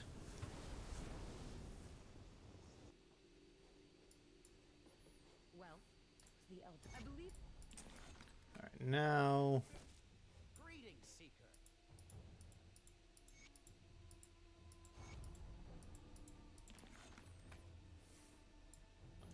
Alright, now let me just double check that Blight Lord is the one I want. We don't have the cash to really do this too much, but I will give this one roll for now. This is enough of a buff to Blackwater Cocktail that it's worth a gamble. Very well may not work, but All right, 1 Eldritch Essence, 120k armor. We got 3. It did not work, but that's all right. It was a long shot anyway.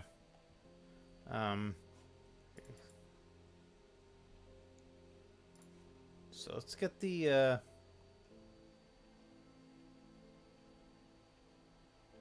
I think we replace kind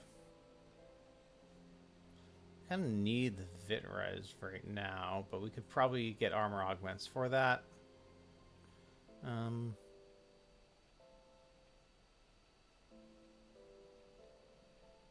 Yeah, you know what? We're gonna do Liches of Celerity. That's just gonna replace what we have, and we'll use Hexer's Delight for now because I haven't come up with a better idea.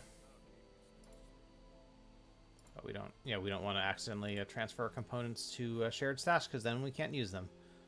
All right, we'll do Soul Shard for the moment. And where's the Hexer's Delight? There we go.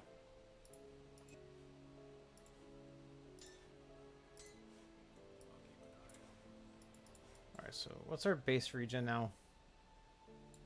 Alright, 2,900.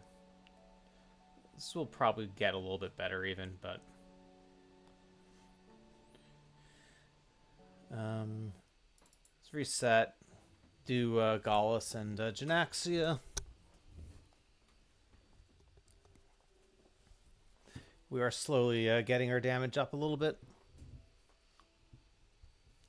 And slowly progressing through the map.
Okay, so last time Gallus dropped to something that wasn't an insult. Let's see if we can make it 2 in a row.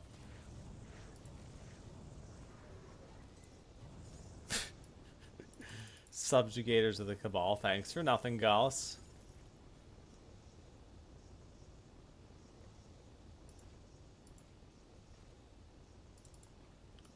Alright, we'll get another Rift Gate. Reset. Got the other Alchemist ring. Very nice, Viley. It's a very rewarding feeling when that actually happens.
Elaine was quite with the materials.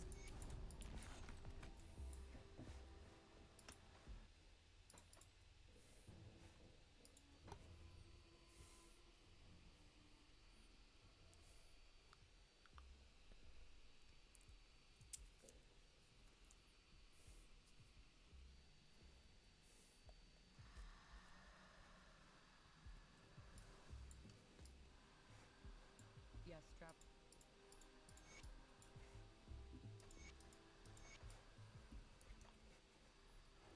All right, we'll get the next Rift Gate, then we'll do Gallus and Janaxi again.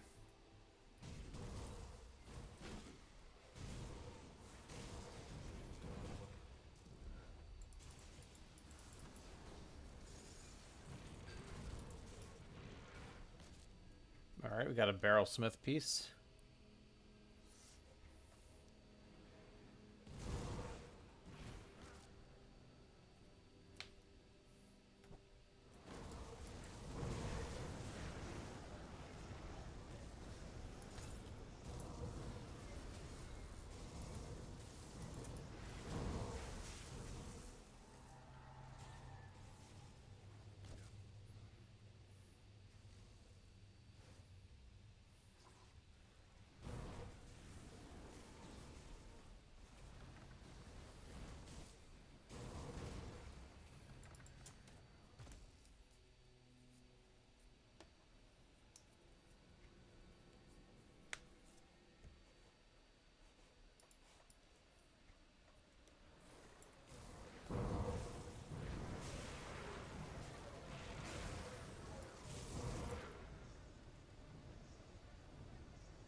The biggest problem I have with Druid is it doesn't have Nightblade in it.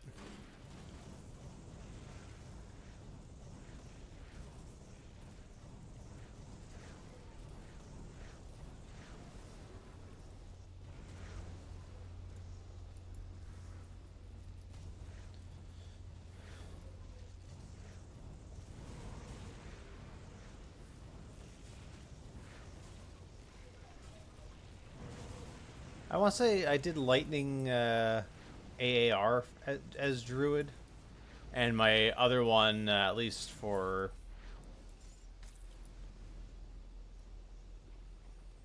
vanilla hardcore, was I did a barrel smith set auto attack Druid, which was very interesting.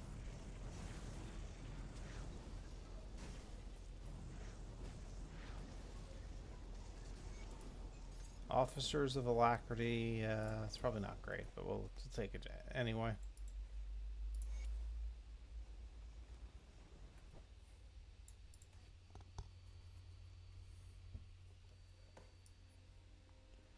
Alright. We've got the Rift Gate. Let's find out if Janaxia has anything for us.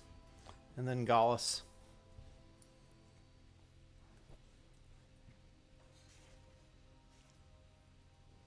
Maybe this time we'll actually do the Coven quest, or start that on our way.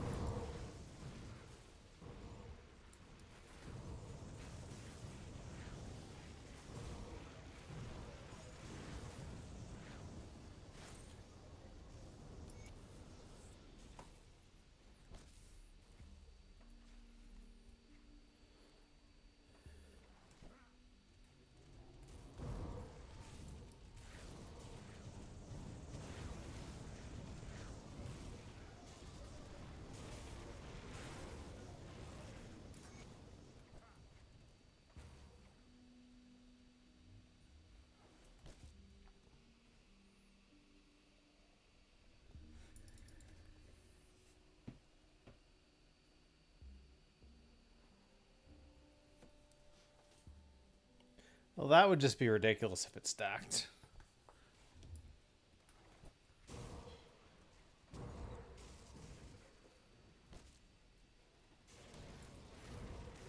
I got a Wendigo Arcane here.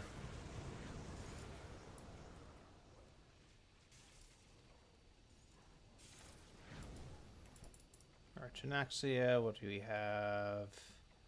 Flame Strife. Okay, let's go.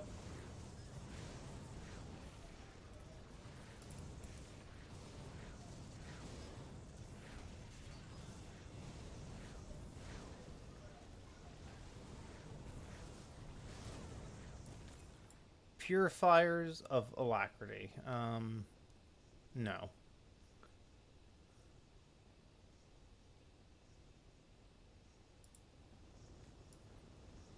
Maybe there's some build that uses it. I doubt it. Alright, Gallus.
Oh, that is unfortunate, Meatball. Yeah, I was.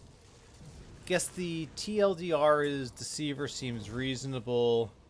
Obviously, note the Grim Tool still reflects Formidable, giving Fizz Res and stuff since it's an older build. Kuba Pants are +3 to the second node of Runa Callistor, could be worth considering. And if there's any way to get artifact handling for more CDR could be worth it. I think that was the gist.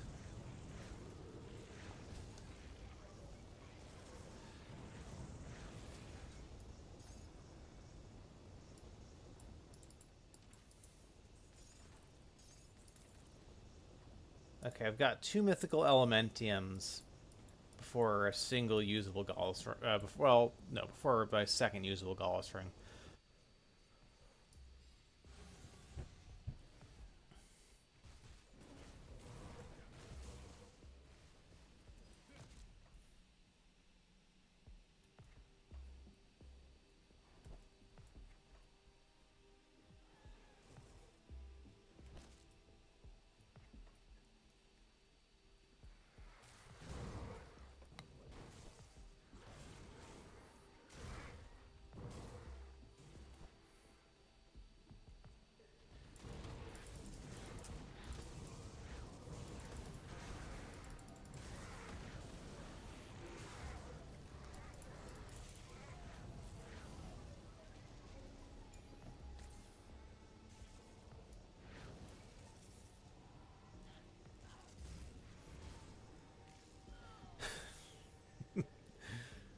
It's funny, this was an item we were considering for the flame touch bonuses, but of course we get a triple rare that has pet affixes. Yep.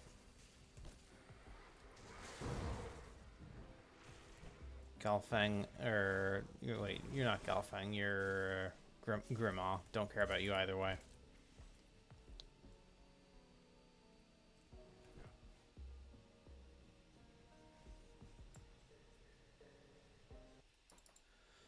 Alright, another farming run, another Rift Gate. Yeah, it is a pet item.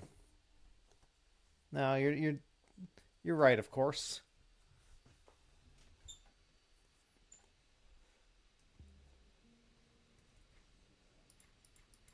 Okay.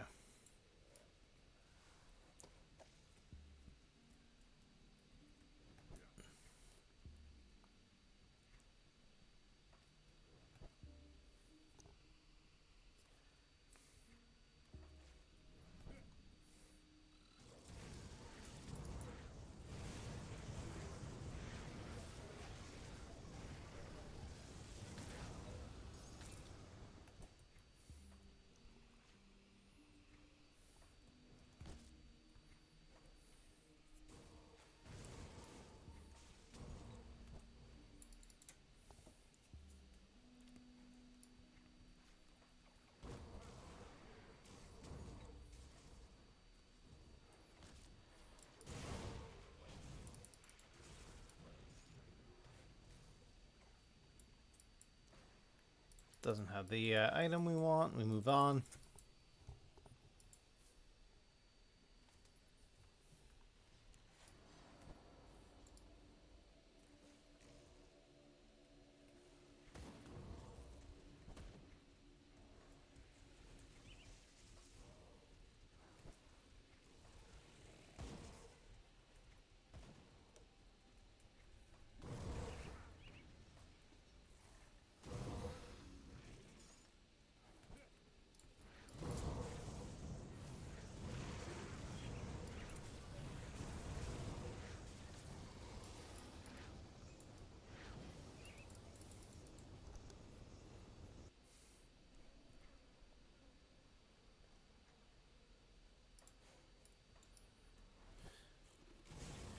Yeah, we're gonna have Kuba running around soon.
In okay, this is terrible for this character, but this is a reasonable ring for someone else. So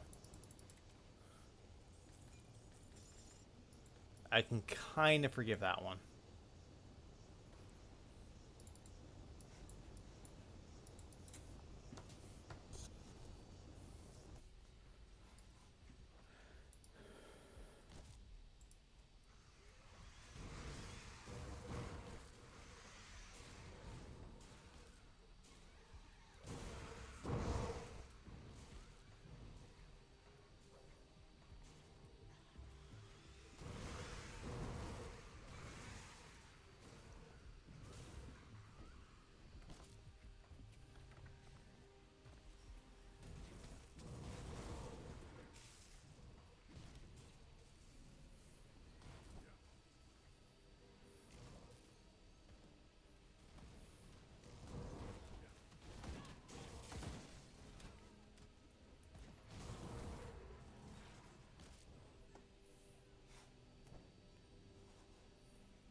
All right, can you guys just chill? I don't even want to fight you. I literally am here for the belt.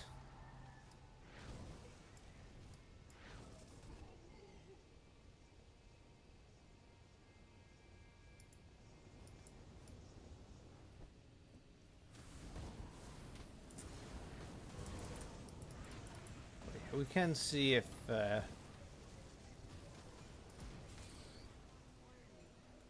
anything interesting drops. All right, reset.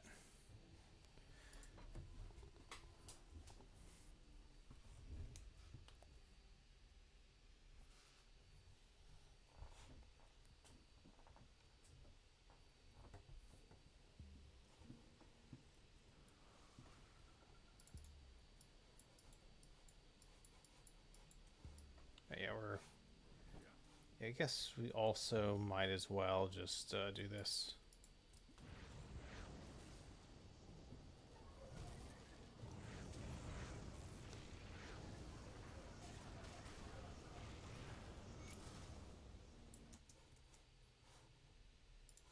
Wait, hold on a sec.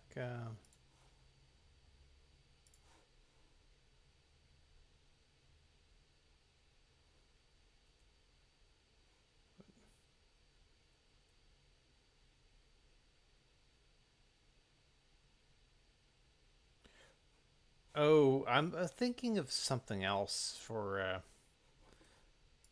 the pet stuff. I was thinking of the reduced target's damage, but I think that's Hellhound. Shows you how much time I spend on pets, if that is indeed the case.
Mystic of Scorching, pass.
Lightbringers of Spines.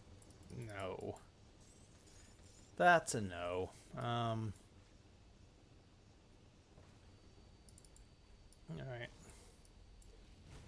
Let's talk to Bacilla at Vanguard.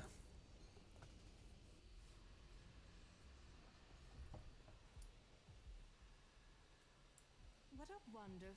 The witch gods are united.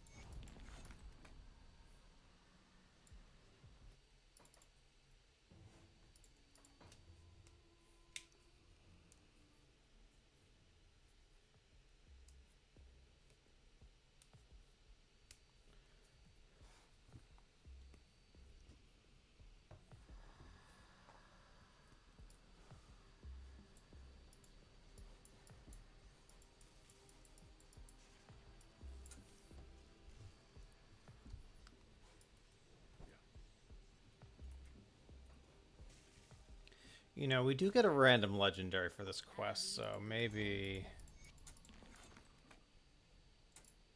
see if we get any luck, anything useful. Probably not, but it doesn't hurt.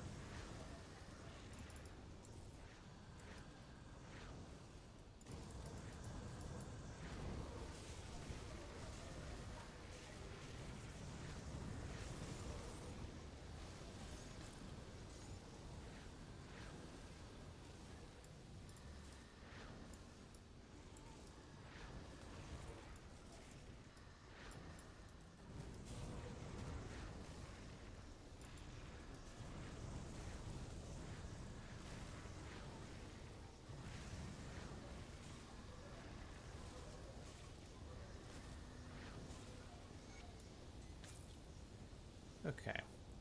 Consecrative Attack could be useful for another build. Korvax Brand. I mean, these are always nice to have. We don't need it here, but it's not a bad reward. Alright, let's try Janaxia again.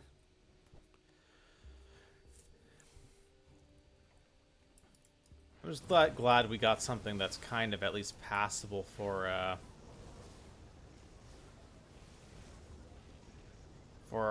our offhand. I mean, Rune Card of Scorching is better than passable. It's actually pretty. It's actually pretty nice.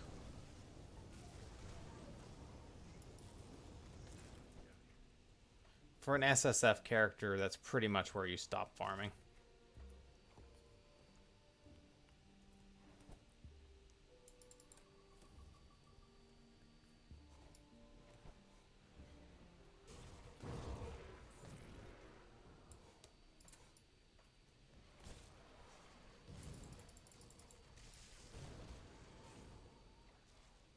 Nope.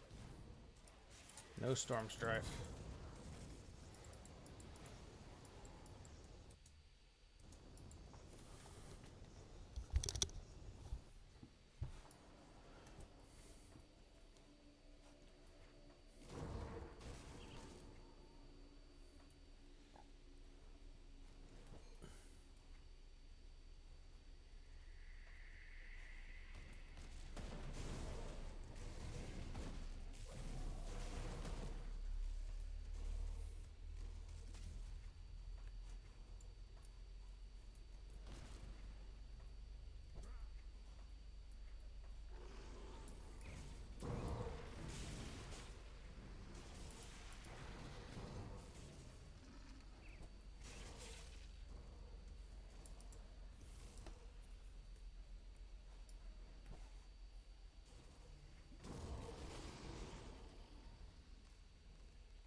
Again, not bad for some character that's not us. So we can kind of forgive it, but for us, useless.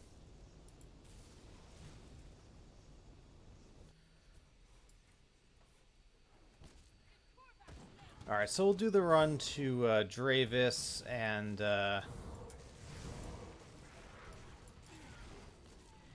while we're at it, we'll drop a portal and do the messenger.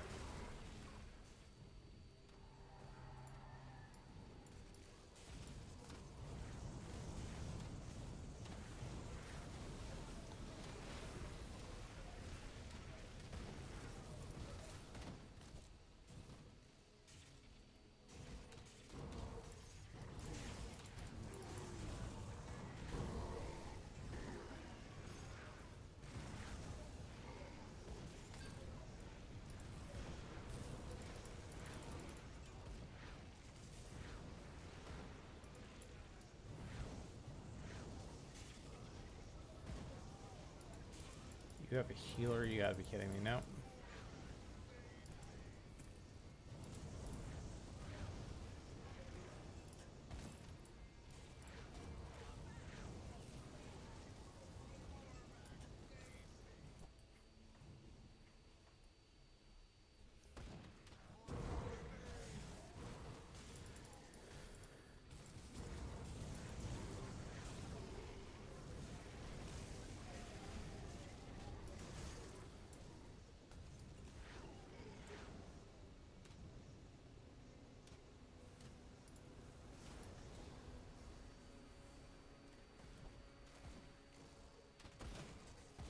Alright, we'll do the Eldritch Totem as well. Slowly get rep from the factions for this.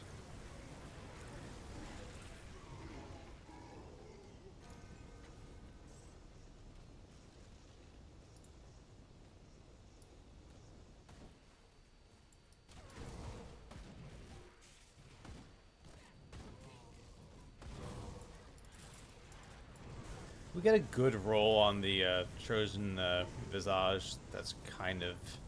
It is a pet item, so it's probably not going to give us much, but... Okay, who's healing you?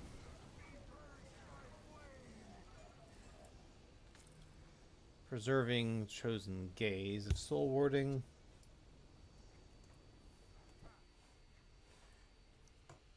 I mean, we're not really expecting anything great here. Dream would be some sort of getting 4 pieces of the Infernal Knight set, but that's not going to happen.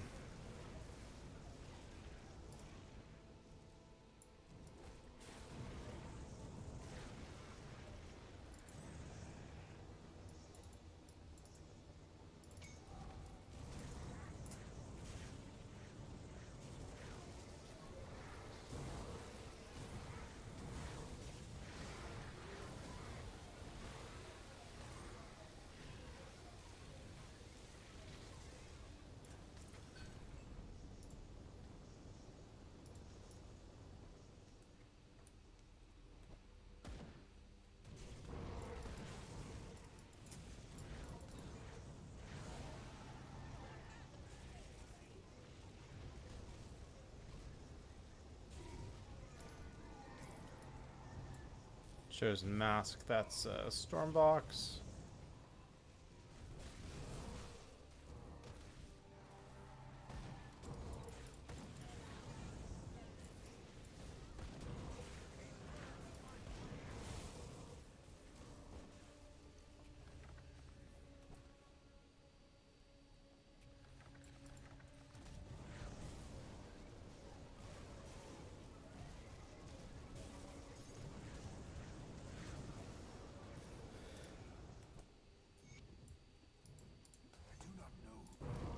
Alright, Dravis might be a little annoying. Don't really need to be sundered by you.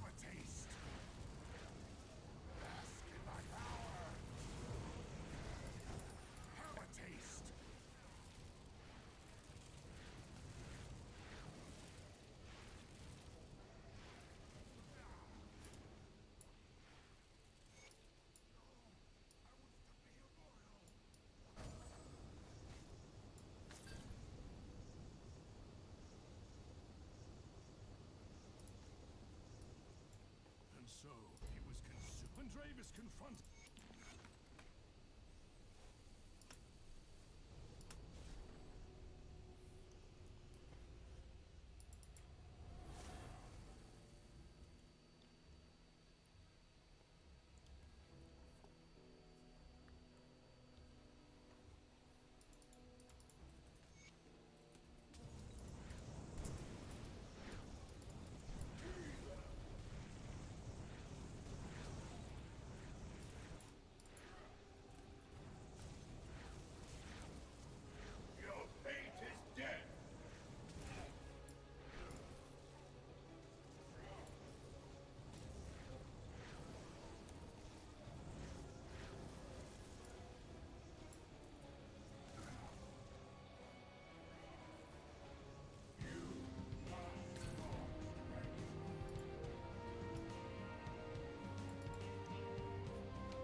Okay, back to the messenger.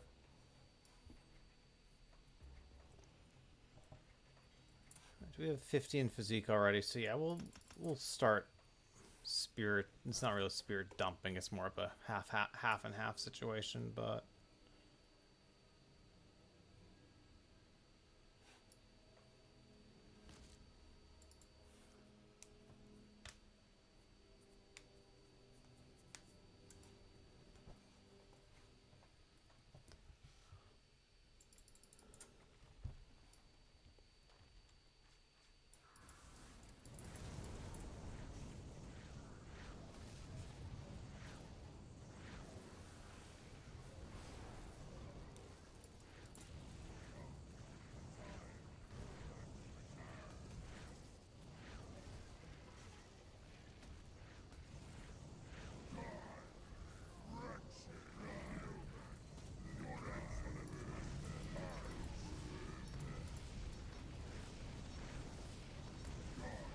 should be dead.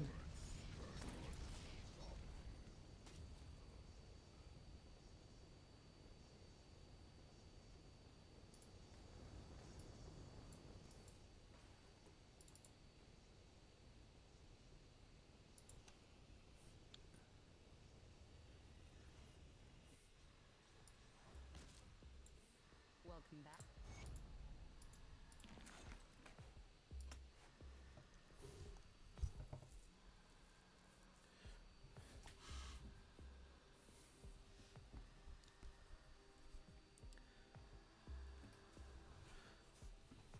Alright, I think let's try the Dreeg boss. They do have base health regen in OA on the pants.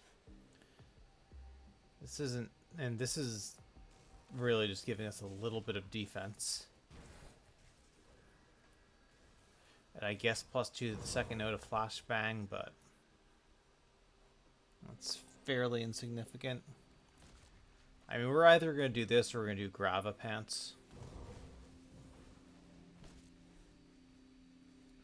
And I don't really feel like farming Nemesis with Chthonians. Or praying to get lucky in SR.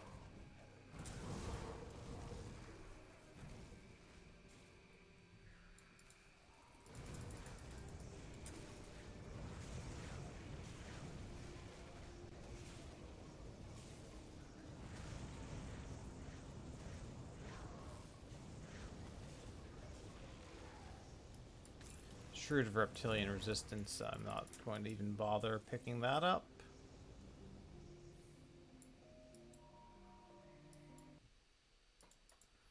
Alright, let's try again. Janaxia and Gallus.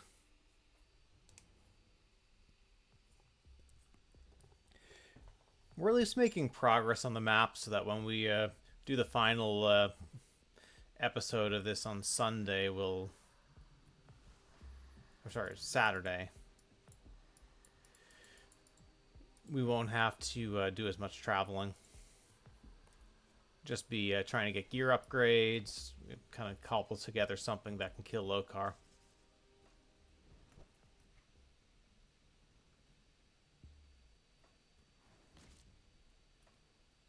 I mean, I already have some other gear upgrades I could be putting on, but I'm sort of focused on sort of the big ticket MIs at the moment.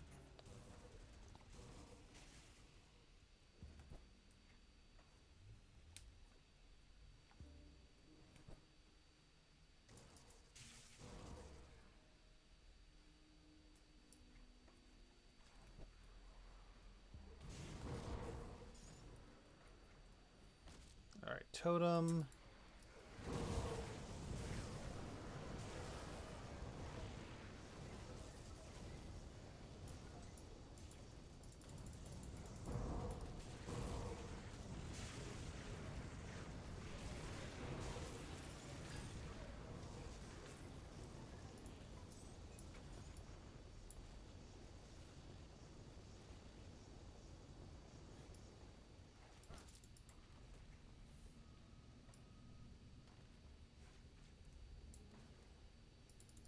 Okay, Gallus.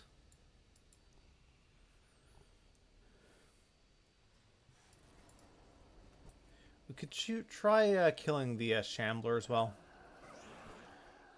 Because we can probably get a better amulet, and which will serve us until we actually get the Blight Lord.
Alright, Gallus. Let's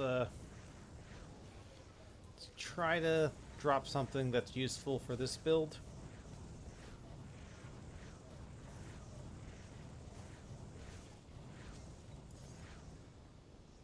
I mean, Shrewd is hot garbage. Of Destruction is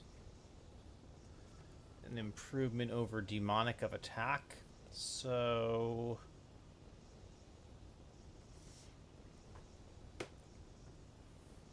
we lose more OA, which I don't love, but I think I think we have to continue to farm Gallus.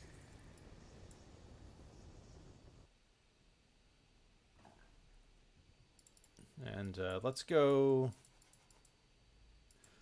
through the void.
$91.35. I'm just curious how much infamy we'll pick up doing this. Probably not too much, but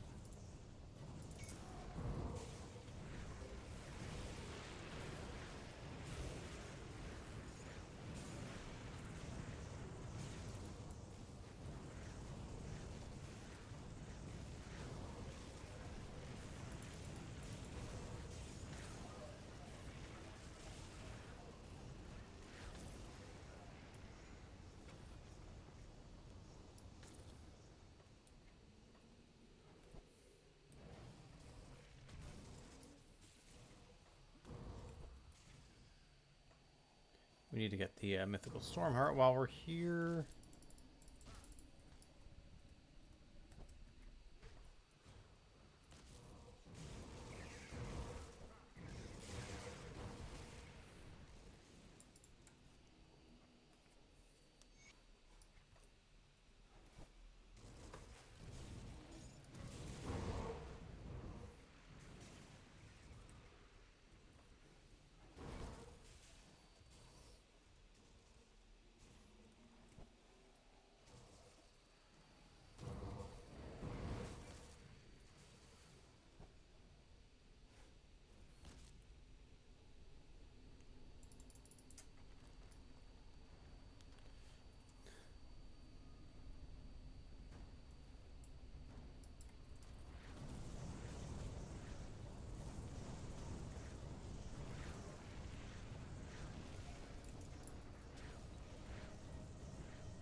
Guy's very resistant to fire.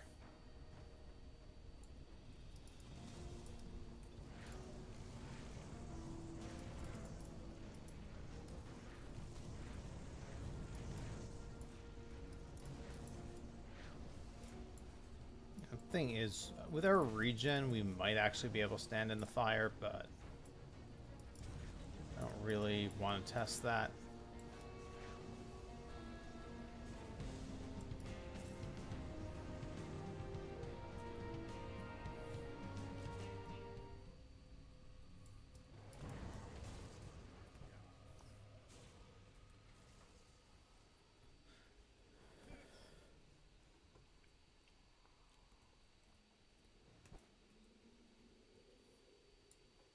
Is that Yuma? And in Fort Ulgrim? Yes, to mount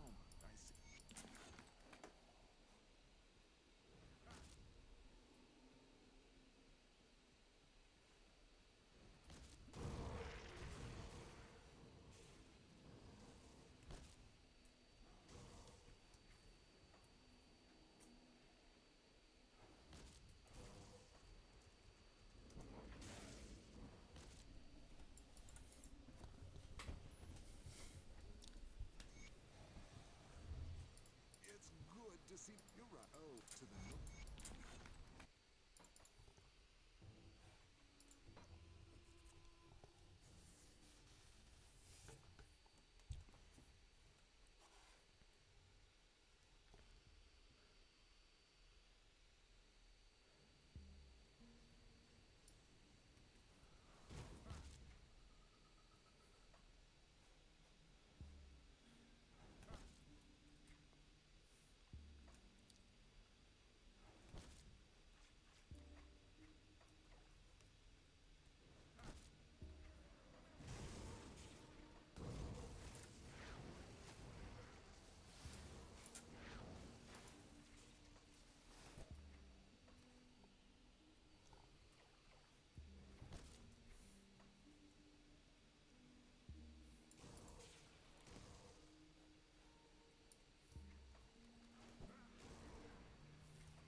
And we'll try the Shambler again.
Oh yeah, we're hitting Nemesis this run.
Wanderers of the Winterstorm. Wow.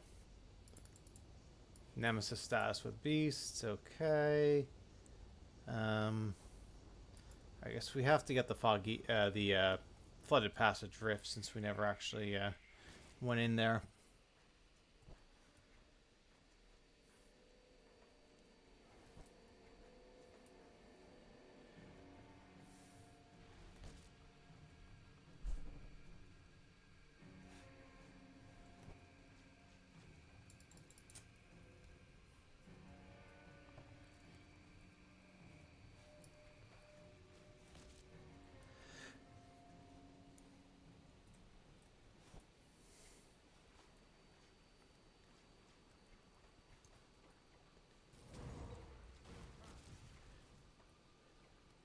For any of you who have read the Wheel of Time, the farming right after 94 part of this game feels like the slog in the Wheel of Time. Where it's like you gotta get through it to get to the payoff that's worth it.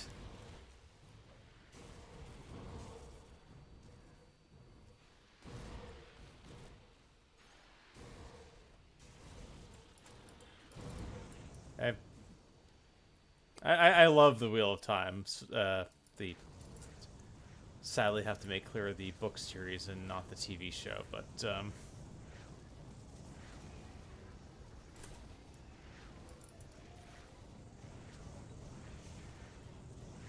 yeah, there are definitely parts of Wheel of Time where it's a little bit rough to get through.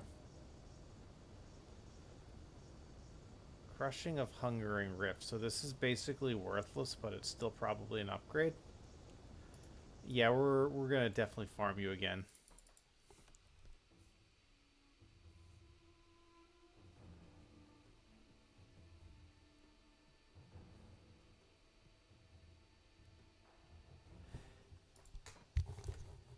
Yeah, I think total of 14 books, not including the prequel.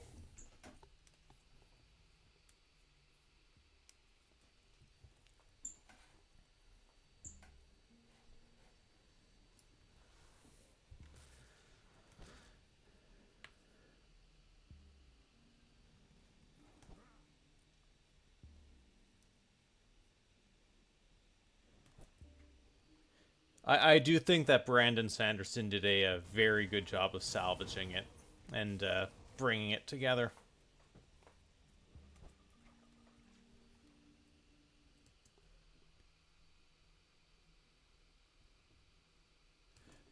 First Law is great. Joe Abercrombie.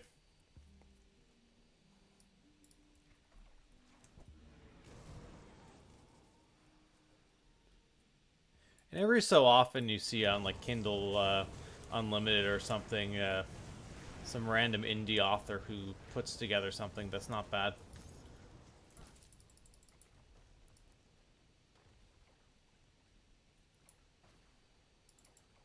Though,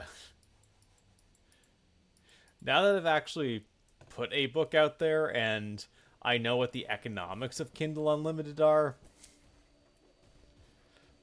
like, at least it's like, at least I know the writer's getting paid something when I read their book, but it's definitely definitely less than it would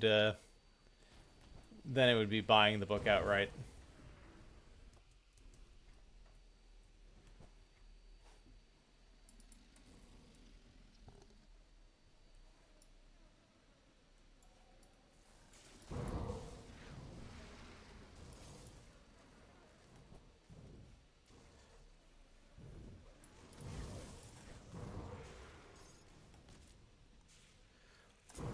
Although I think they get paid for per page read, so when they have those 1,000-page books, they're actually getting paid something.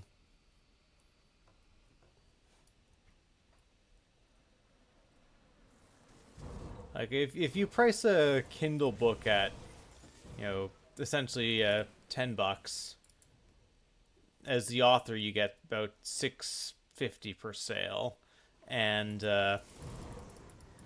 if you have like a 400-page book that gets read on Kindle Unlimited, I think it's you get somewhere between 150 and 2, so it's a substantial discount.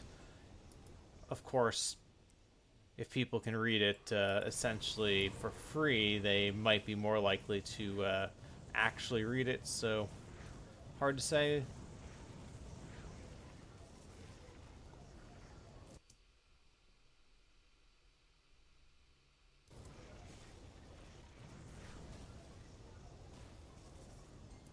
Lightbringers of Ruin, that's not great.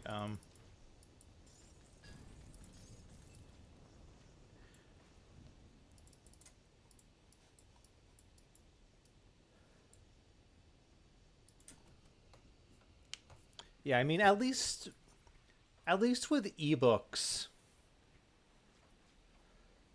for I can only speak for Amazon and no one else, but at least for ebooks, you're actually unless you price the ebook super cheap to attract readers, you get paid more for an ebook than like a hardcover or paperback.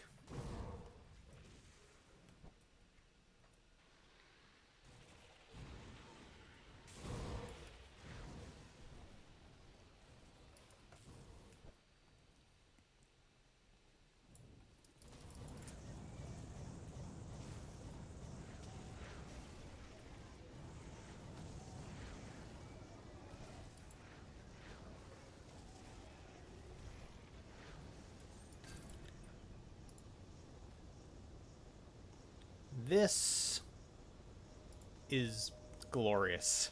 That's exactly what I was hoping to find.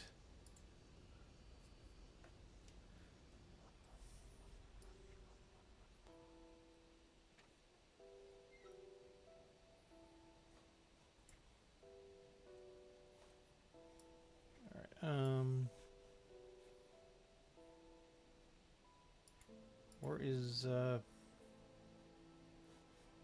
actual amulet? Devastating of Scorching. There we go.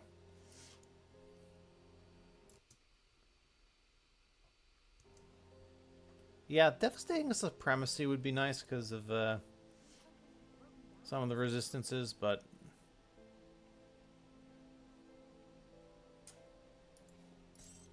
keep the add-on. And we'll take a Hexer's Delight for now.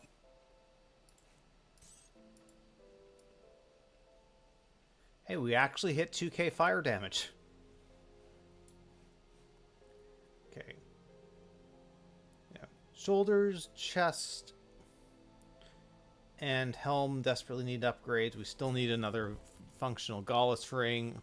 I think... Alright, yeah. I think we'll just take the mythical Spell Sage boots because they're a straight upgrade over the non-mythical.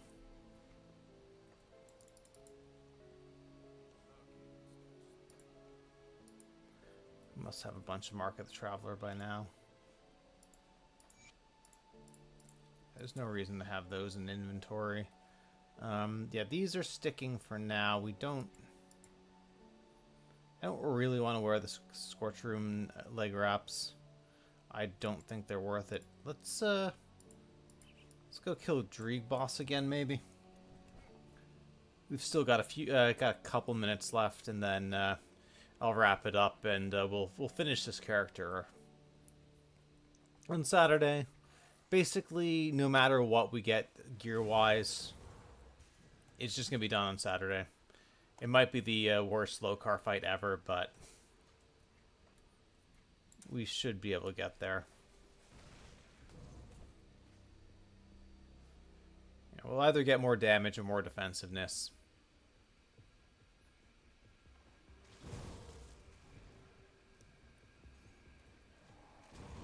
Dreeg boss.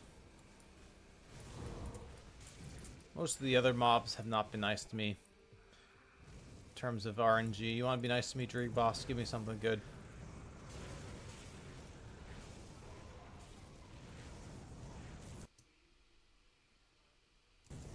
True.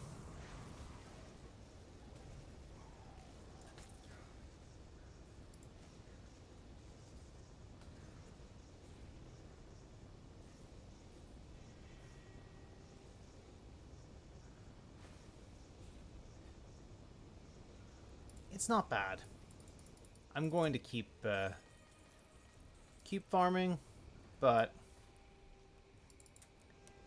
let's do one more run for Flame Strife. And I think we'll sell a few things and then take a look, see who's on.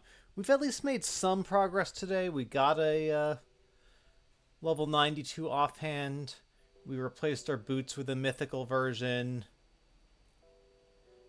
We got one good Gallus ring. This Shambler amulet's really nice. We'll do Dreeg boss and Janaxia. Definitely still have a ways to go, though.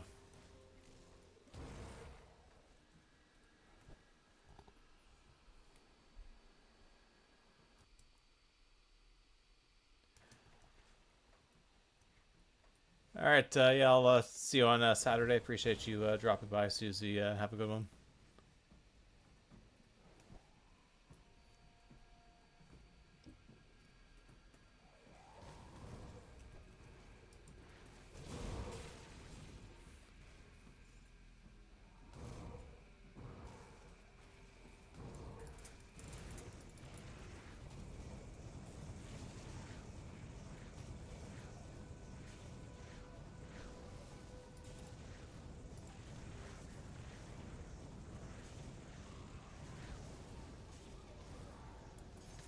Vigorous of Tormented Souls is,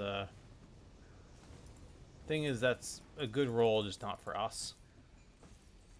And one last Genaxia run. And one last Genaxia run for today, that is.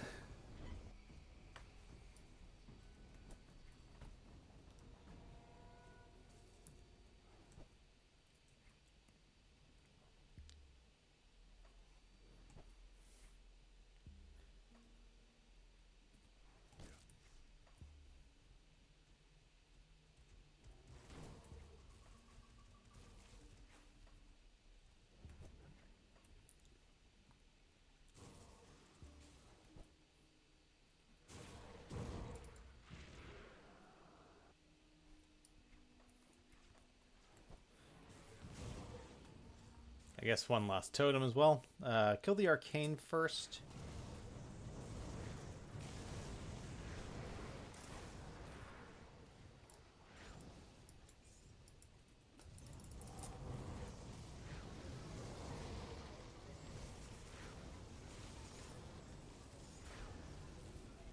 And we got level 99 right at the end. We already found those items. We don't need to pick them up. You do not have a Flame Strife. That is unfortunate. Let's see if we can sell a couple things. And, Come see what's left of my wares.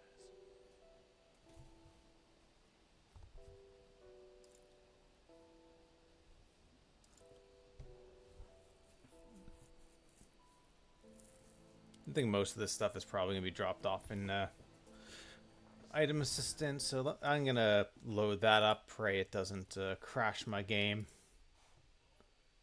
And while that's loading, I'll see who we might be able to raid.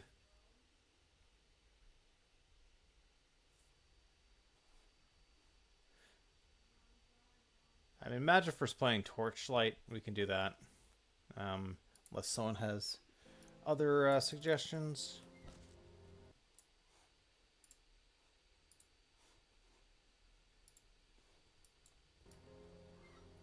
All right. Save storage, no questions. I'll keep an eye out.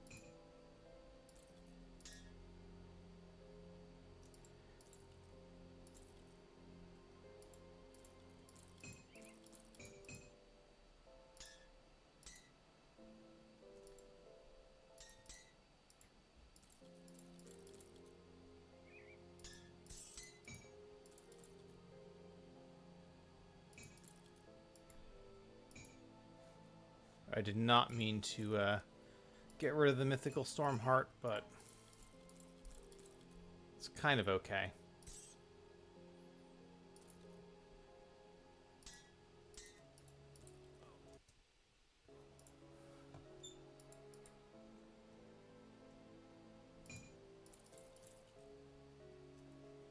Tormented Souls we're definitely not going to use.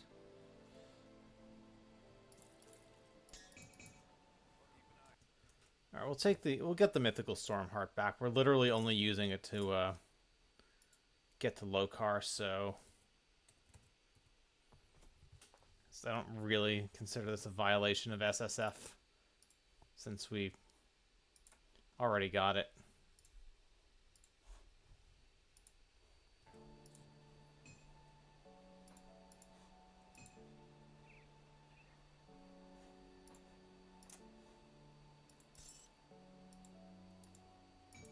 All right, let's go raid Magi. Appreciate you guys hanging out, and we will be finishing this character on Saturday.